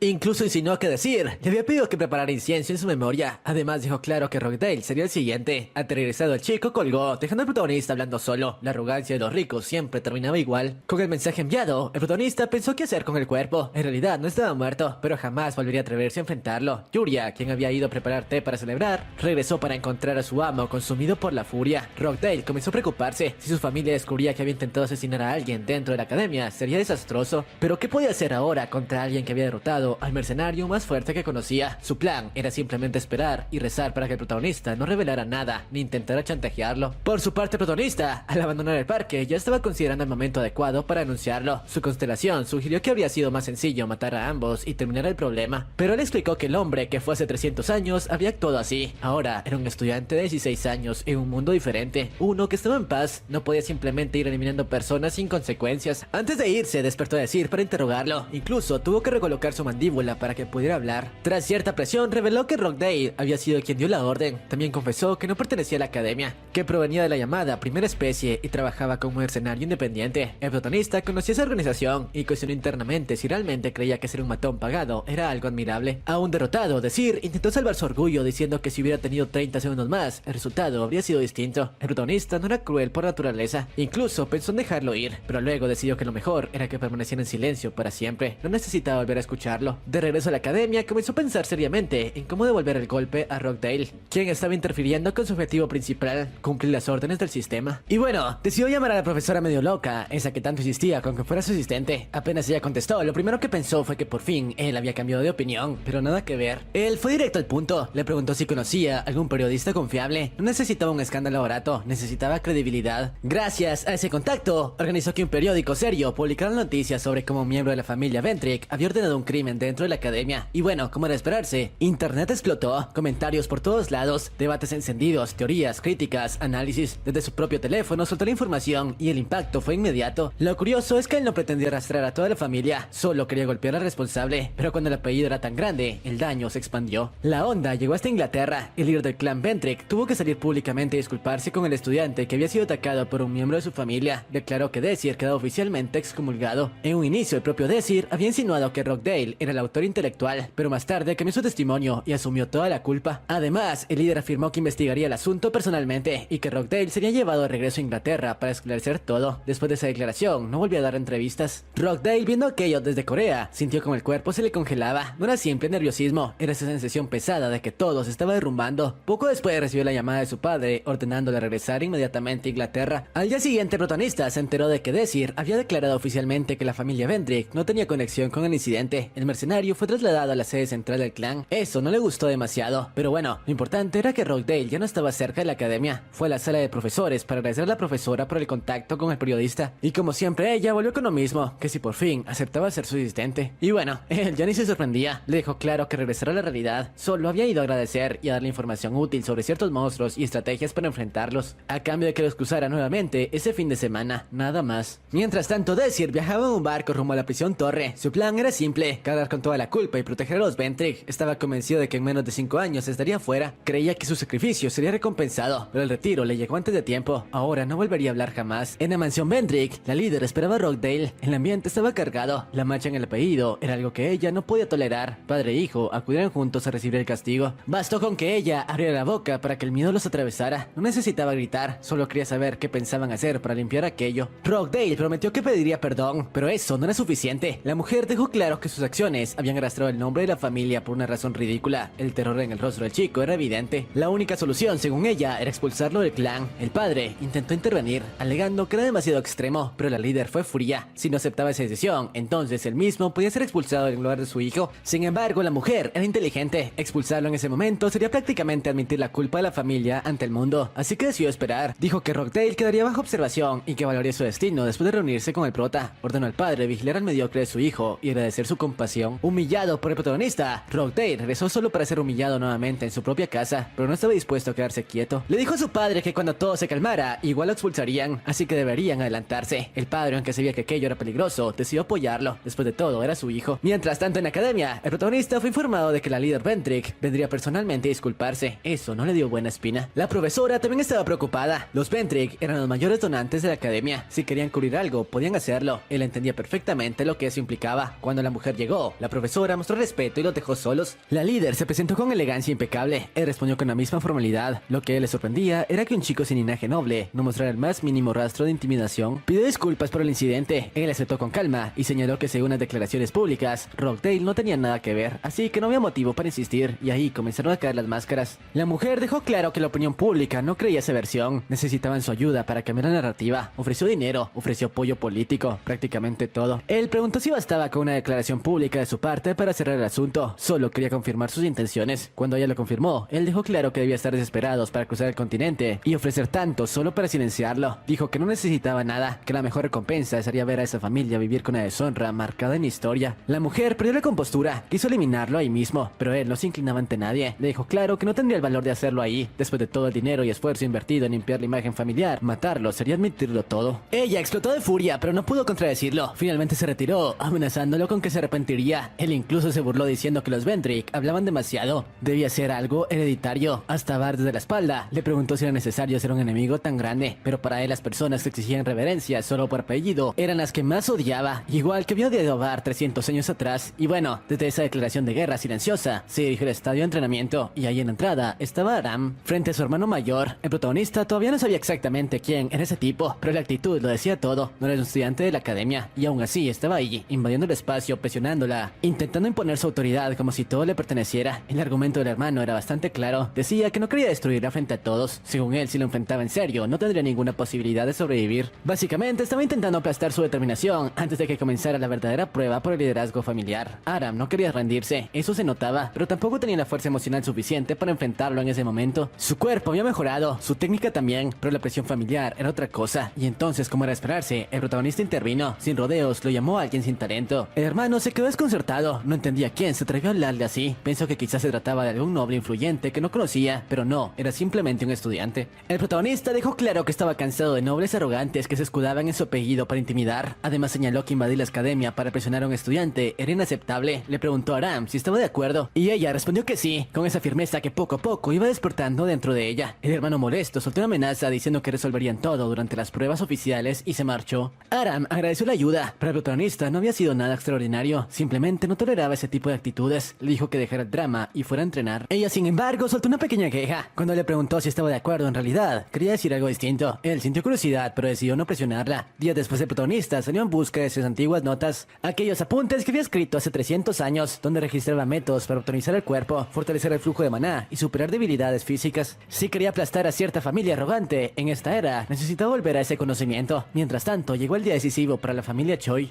Como era una familia influyente, había reporteros esperando afuera para cubrir el evento. Dentro, Aram y su hermano estaban listos. El padre realizó los rituales tradicionales y recordó lo que estaba en juego. El perdedor sería desterrado del clan, el ganador sería el futuro líder. Ambos aceptaron las condiciones. La prueba consistía en encontrar la espada dual escondida en las montañas. Quien la llevara de regreso sería reconocido como vencedor. No importaba cómo la obtuvieran, siempre que no se mataran. Aram salió corriendo decidida a encontrarla primero. Su hermano, en cambio, avanzó con calma. Su plan era simple, dejar que ella hiciera el trabajo y luego arrebatársela. Pero había algo más. Días antes, cuando el protagonista lo había humillado, el hermano había recibido una llamada. Alguien externo al clan le exigía robar la espada sagrada a cambio de un contrato con una constelación más poderosa. Estaba dispuesto a traicionar su propia sangre por poder. Mientras tanto, Aram utilizaba la técnica que había aprendido para rastrear energía mágica. Expandía su percepción hacia el entorno buscando el rastro específico del arma. Necesitaba alrededor de 15 minutos para detectar con precisión la firma energética. Demasiado tiempo. Eso le daría a su hermano oportunidad suficiente para alcanzarla. Cuando él interceptó, notó inmediatamente que estaba utilizando un método avanzado de rastreo. Le preguntó quién había enseñado a percibir trazas mágicas de esa manera. Aram reveló que había sido su maestro durante las lecciones de esgrima, y ahí se evidenciaba algo importante. Su familia nunca le había entrenado realmente en profundidad. El protagonista le había enseñado a dominar el flujo completo de maná en su cuerpo, cómo expandir la percepción sin desperdiciar energía, cómo sentir incluso la más mínima fluctuación mágica en el entorno. El hermano recordó a ese supuesto maestro, lo despreció, pero insultar a la única persona que realmente había invertido tiempo en entrenarla era cruzar una línea. Aram defendió a su maestro, afirmó que era mucho más fuerte de lo que él creía. Además, si la prueba era encontrar la espada, no entendía por qué estaba ahí bloqueándola. La respuesta fue un ataque directo. Antes, Aram jamás habría podido bloquearlo, pero esta vez fue diferente. Detuvo el golpe, sintió el impacto, pero no retrocedió. Contraatacó y lo empujó hacia atrás. Él no podía creerlo. Ella concentró maná en la hoja y ejecutó un corte ascendente limpio. El hermano cayó al suelo. Ella aprovechó la apertura y golpeó con la apoyadura en los riñones. Antes no tenía ninguna posibilidad, ahora lo estaba superando, pero entonces la energía cambió. El hermano comenzó a emitir un aura oscura. El ambiente se volvió pesado. Insistía en que alguien como ella jamás podía vencerlo. Declaró que ahora pertenecía a los devotos, el tercer grupo maligno más poderoso del mundo. Estaba utilizando el poder de una constelación vinculada a ese grupo. Las cosas se complicaron de inmediato. Reveló que el poder de esa constelación le permitía suprimir emociones. Desde los 12 años había vivido bajo presión por ser el ejemplo perfecto del clan, pero en realidad solo quería jugar, ser un niño normal. Se unió a los devotos para satisfacer su deseo reprimido y entonces soltó la verdad más oscura. 10 años atrás, durante una prueba similar, había matado a su hermano mayor en esas mismas montañas. Todos creyeron que había desaparecido. Su madre cayó en una profunda tristeza después de eso. Ver el rostro de su hermana reflejado en Aram lo llenaba de resentimiento. Ahora necesitaba entregar la espada dual como prueba para consolidarse dentro de los devotos. Aram cayó tras un golpe directo. La energía oscura se expandía. No tenía fuerzas para levantarse y justo cuando todo parecía perdido, una espada bloqueó el siguiente ataque. El protagonista había llegado. No reveló lo que realmente hacía en el bosque. Simplemente intervino. Exigió saber qué estaba haciendo con Aram. El hermano intentó escudarse diciendo que era un asunto familiar. Eso solo enfureció más. En un solo movimiento, el protagonista lanzó un golpe directo que cambió contra un árbol. Aram, apenas consciente, preguntó por qué estaba ahí. Él respondió que tenía asuntos en el bosque, nada más. Mientras revisaba su herida, le indicó que concentrara maná para acelerar la curación, que estabilizara su respiración. Él se encargaría de lo demás. El hermano arrogante se levantó una vez más y caminó hacia él, repitiendo que aquello era un asunto familiar. No pensaba permitir que interfiriera a nadie más. Acto seguido, concentró energía en su espada y lanzó otro ataque directo. El protagonista dio un único paso hacia un lado y esquivó el golpe con absoluta precisión. A esa distancia estaba seguro de que no fallaría, pero aún así el hermano consiguió impactarlo nuevamente con un ataque poderoso para completar su combinación. No le dio tiempo a continuar. El protagonista pisó con firmeza su cuerpo y apoyó la vaina de su espada sobre él, descargando otro golpe devastador que arrastró todo a su alrededor. El terreno se resquebrajó y la energía se dispersó violentamente en todas direcciones. Sin perder tiempo, fue a comprobar si Aram estaba bien y le preguntó si al menos podía caminar. Antes de que ella respondiera, el hermano volvió a incorporarse. Esta vez liberó una aura oscura mucho más intensa que antes. Murmuró algo entre dientes y se lanzó nuevamente contra el protagonista. No estaba claro si pretendía golpear con la espada o darle una patada en la cabeza, pero cualquier intento fue bloqueado sin el menor esfuerzo. El hermano lo entendió en ese instante. También vio un puñetazo que avanzaba directo hacia su estómago. En su mente surgió una duda inevitable. ¿Era posible que alguien de esa edad poseyera semejante fuerza? Todos sus ataques eran detenidos con facilidad. Si recibía uno o dos golpes más, perdería definitivamente. Fue entonces cuando tomó una decisión desesperada. Sacó una piedra, un fragmento de una reliquia artificial, una copia de una reliquia verdadera. Al consumirla, podía formar un contrato temporal con una constelación de rango superior. El efecto no pasó desapercibido. Incluso las personas que esperaban fuera del bosque, aguardando el resultado del examen, pudieron ver el humo púrpura elevándose hacia el cielo. El líder de la familia también lo percibió y decidió interrumpir la prueba. El hermano mayor quedó desbordado por magia corrupta. Aún así el protagonista le preguntó con calma si eso era todo. El hermano se burló, afirmando que tanta confianza solo aceleraría su muerte. La constelación con la que había hecho contrato era conocida como el dragón que mata a todos. El dragón mostró sus colmillos, satisfecho de haber sido invocado. Activó su habilidad para escanearlo todo. Observó aquello que debía matar. Cerró los ojos deseando que fuese un error. Los abrió de nuevo y volvió a analizarlo. Confirmó que la pesadilla era real. Sin dudarlo más, le comunicó al muchacho que se retiraba. Canceló el contrato y huyó. El protagonista le preguntó entonces qué había dicho antes. Sin el esfuerzo de la constelación, el último ataque fue suficiente. El golpe final arrancó el alma. El tercer impacto resultó decisivo. En ese mismo momento, el líder de los devotos recibió un mensaje. El dragón que mata a todos se había metido en un gran problema por su culpa. Una advertencia cayó sobre él. Si no quería desaparecer de ese mundo, debía comportarse. Sin comprender toda la situación, supo que si no suplicaba en ese instante moriría, así que pidió perdón. El dragón le advirtió que no volviera a distribuir reliquias artificiales y que actuara con prudencia de ahora en adelante. Lo curioso fue la conclusión del villano tras ser perdonado. Llegó a la conclusión de que todo debía estar relacionado con el muchacho del clan Shohun. Decidió investigar lo ocurrido. En otras palabras, pretendía perseguir aquello que había aterrorizado a una constelación. Más tarde, en soledad, sacó de su mochila aquello que había estado buscando con tanta insistencia. Había logrado recuperar sus notas sobre artes divinas, una técnica de respiración capaz de incrementar el poder mágico hasta un nivel impresionante. Mientras hablaba con Bar, comentó que la técnica que había usado en su vida pasada era inferior. Cuando encontró ese manuscrito en el pasado, no pudo aprenderlo porque su cuerpo estaba demasiado acostumbrado a la técnica que había practicado toda su vida. Si hubiera tenido acceso a esta antes, no habría muerto entonces, ni habría quedado gravemente herido en aquella batalla. Ahora su nuevo cuerpo estaba completamente reiniciado. Eso cambiaba todo. Decidió detener entrenamiento físico y concentrarse por completo en dominar esa nueva técnica. Recordó también el incidente reciente, cuando estuvo a punto de matar al hermano de Aram, y decidió no llegar hasta el final para evitar mayores problemas. Se aseguró de que Aram estuviera bien y le dejó decidir qué hacer con su hermano. Mientras tanto, notó que alguien se aproximaba, probablemente el padre de ella. Le advirtió que su familia se acercaba y le sugirió que afirmara haber derrotado ella misma a su hermano, quien había utilizado una reliquia maligna. Antes de que llegaran, él se retiró llevándose sus notas. El evento dañó gravemente la reputación de la familia Choi. Los periodistas presentes frente a la montaña informaron sobre la implicación de la familia con los devotos, algo que podía afectarle significativamente, especialmente cuando Aram estaba a punto de ser nombrada la próxima líder. Aram fue trasladada al hospital, aunque no corría peligro de muerte. En los reportes fue presentada como una heroína por derrotar a un miembro de los devotos, siendo solo un adolescente. Siguió el consejo recibido y explicó a su familia que había vencido a su hermano tras descubrir su asociación con los devotos. Cuando le preguntaron cómo había conseguido tanto poder, atribuyó su éxito a las enseñanzas de él. Su padre investigó y descubrió que el joven tenía fama de problemático, lo que lo llevó a pensar que su hija estaba bajo una mala influencia. Tiempo después, en Academia Valhalla, el protagonista entró en el aula y notó que Aram ya había sido dado de alta y había regresado a clases. Las chicas parecían percibir su mirada, porque ella se giró para saludar a su maestro. Era una chica hermosa. Los estudiantes que caminaban detrás del protagonista creyeron que el saludo iba dirigido a ellos. Durante los días posteriores a la pelea en el bosque, el protagonista entrenó constantemente su nueva técnica. Aram le informó por teléfono que no podía entrenar debido a las órdenes del médico. Días antes, él había mencionado que debía ocuparse de asuntos personales y que necesitaba tiempo tiempo a solas. Aram no parecía triste por permanecer hospitalizada. Cada vez que enviaba mensajes, su entusiasmo era mucho mayor que en persona. El protagonista también recordaba que Var había advertido que la magia oscura que había visto resultaba familiar. Sin embargo, había algo extraño. Estaba seguro de reconocerla, pero no podía recordarla, como si algo le impidiera acceder a esos recuerdos. Sospechaba que el motivo podía estar relacionado con la persona misteriosa que le otorgó a Var la posesión de la Torre del Fin en el pasado. Si lograba cumplir la segunda condición del sistema, quizá todo se aclararía. El sistema había advertido que debía recuperar la espada en la que Var estaba sellado. En resumen, debía ir a un lugar específico dentro de la academia, y la única forma de infiltrarse era durante los exámenes finales de fin de año. Si faltaba clases o causaba problemas, sería expulsado. Por eso tenía que esforzarse y aprobar. Finalmente la clase comenzó. El profesor entró al aula y anunció que había un comunicado importante. Debían estar atentos a la competencia interescolar que se celebraría el mes siguiente. Solo pensar en participar en una competencia irritaba a Yulak. Antes de que el profesor explicara que seleccionarían a los mejores estudiantes, el protagonista ya sabía que sería elegido por sus calificaciones. De forma extraña, el profesor lo llamó a una sala privada antes de hacer el anuncio oficial. Comentó que últimamente se reunían con frecuencia en privado. Era evidente que lo llamaba constantemente. Aún así consideraba necesario hablar primero con él. Antes de que pudiera continuar, el protagonista declaró que se negaba. El profesor ni siquiera había explicado los detalles, pero él ya sabía de qué se trataba. De la competencia interescolar. Seguía siendo igual de perspicaz. Sin embargo, el profesor insistió en aclarar algo específico. Existían tres grandes instituciones de entrenamiento de Hunters en el mundo: Valhalla en Corea, White Lotus en China y Héroes en Estados Unidos. Cada una seleccionaba a sus estudiantes de primer año para representarla en la competencia. Las pruebas incluían combates, escape de laberintos y otros desafíos. Naturalmente enviaban a los alumnos con mejores calificaciones. Todo aquello era obvio. El protagonista apenas mostraba interés. El profesor no comprendía cómo un estudiante podía desinteresarse por algo tan importante. Sin importar sus argumentos, él afirmó que no le interesaba ninguna recompensa. Entonces el profesor mencionó algo crucial: la competencia se celebraría en Valhalla y la prueba final tendría lugar en el centro del Gran Bosque. Quienes participaran no tendrían que rendir en los exámenes finales de la academia, ya que las calificaciones de la competencia lo sustituirían. El profesor había decidido hablar en privado porque sabía que él rechazaría la propuesta frente a todos. Al escuchar que tendría acceso al centro del Gran Bosque antes de lo previsto, el protagonista cambió de postura, aceptó participar. El regreso al aula no tenía importancia. Los nombres de los demás participantes eran evidentes desde el principio. En otro lugar se mostró la propiedad de la familia Ventric. Adelia, la cabeza de la familia, no había logrado obligar a un plebeyo como el protagonista a regresar a Inglaterra y se encontraba preparando algo en secreto. Era un asunto importante que tomaría aproximadamente un mes en completarse, por lo que ordenó que se le informara en cuanto se hubiera concluido. Además, sentía curiosidad por los acontecimientos recientes en Valhalla. El hombre a su servicio informó que algo extraño estaba ocurriendo ahí. El mercado estaba construyendo un enorme edificio hecho de papel moneda. Si ni siquiera ella comprendía qué significaba aquello, entonces no valía la pena preocuparse por los detalles. Lo único claro era que el responsable era el gato negro. Adelia no entendía cuáles eran las motivaciones del gato negro, pero la constelación en la que servía pidió hablar con ella. El interés de la constelación en ese asunto la sorprendió. No era algo habitual. También se mostró el mercado en historia de los 7 territorios. El propio gato negro desconocía el propósito de la constelación al ordenar la construcción de esos edificios. Por primera vez apareció la constelación, una mujer que simplemente afirmó que aquello era un regalo para él. Había algo en su actitud que sugería que su interés iba más allá de simples construcciones. El nombre de esa constelación era la gobernante de 2 caras. El gato negro era su sirviente y ni siquiera él sabía quién podía ser digno de recibir un regalo de su maestra. ¿Estaba la deidad a la que servía en deuda con alguien? La gobernante preguntó si el gato había localizado a la persona que vendió el anillo. Él respondió que aún no. La única información que poseían era que la voz del vendedor era joven. Las explicaciones ya no eran suficientes para ella. Exigía rapidez. El gato nunca había visto a su maestra actuar de esa manera. De vuelta a Valhalla, el profesor había tenido un día complicado. Tratar con nobles simplemente resultaba difícil. El instructor jefe le preguntó si ella había elegido a los estudiantes que representarían a la academia en la competencia. El profesor le entregó la lista. Para sorpresa del instructor jefe, el primer nombre no pertenecía a una familia importante.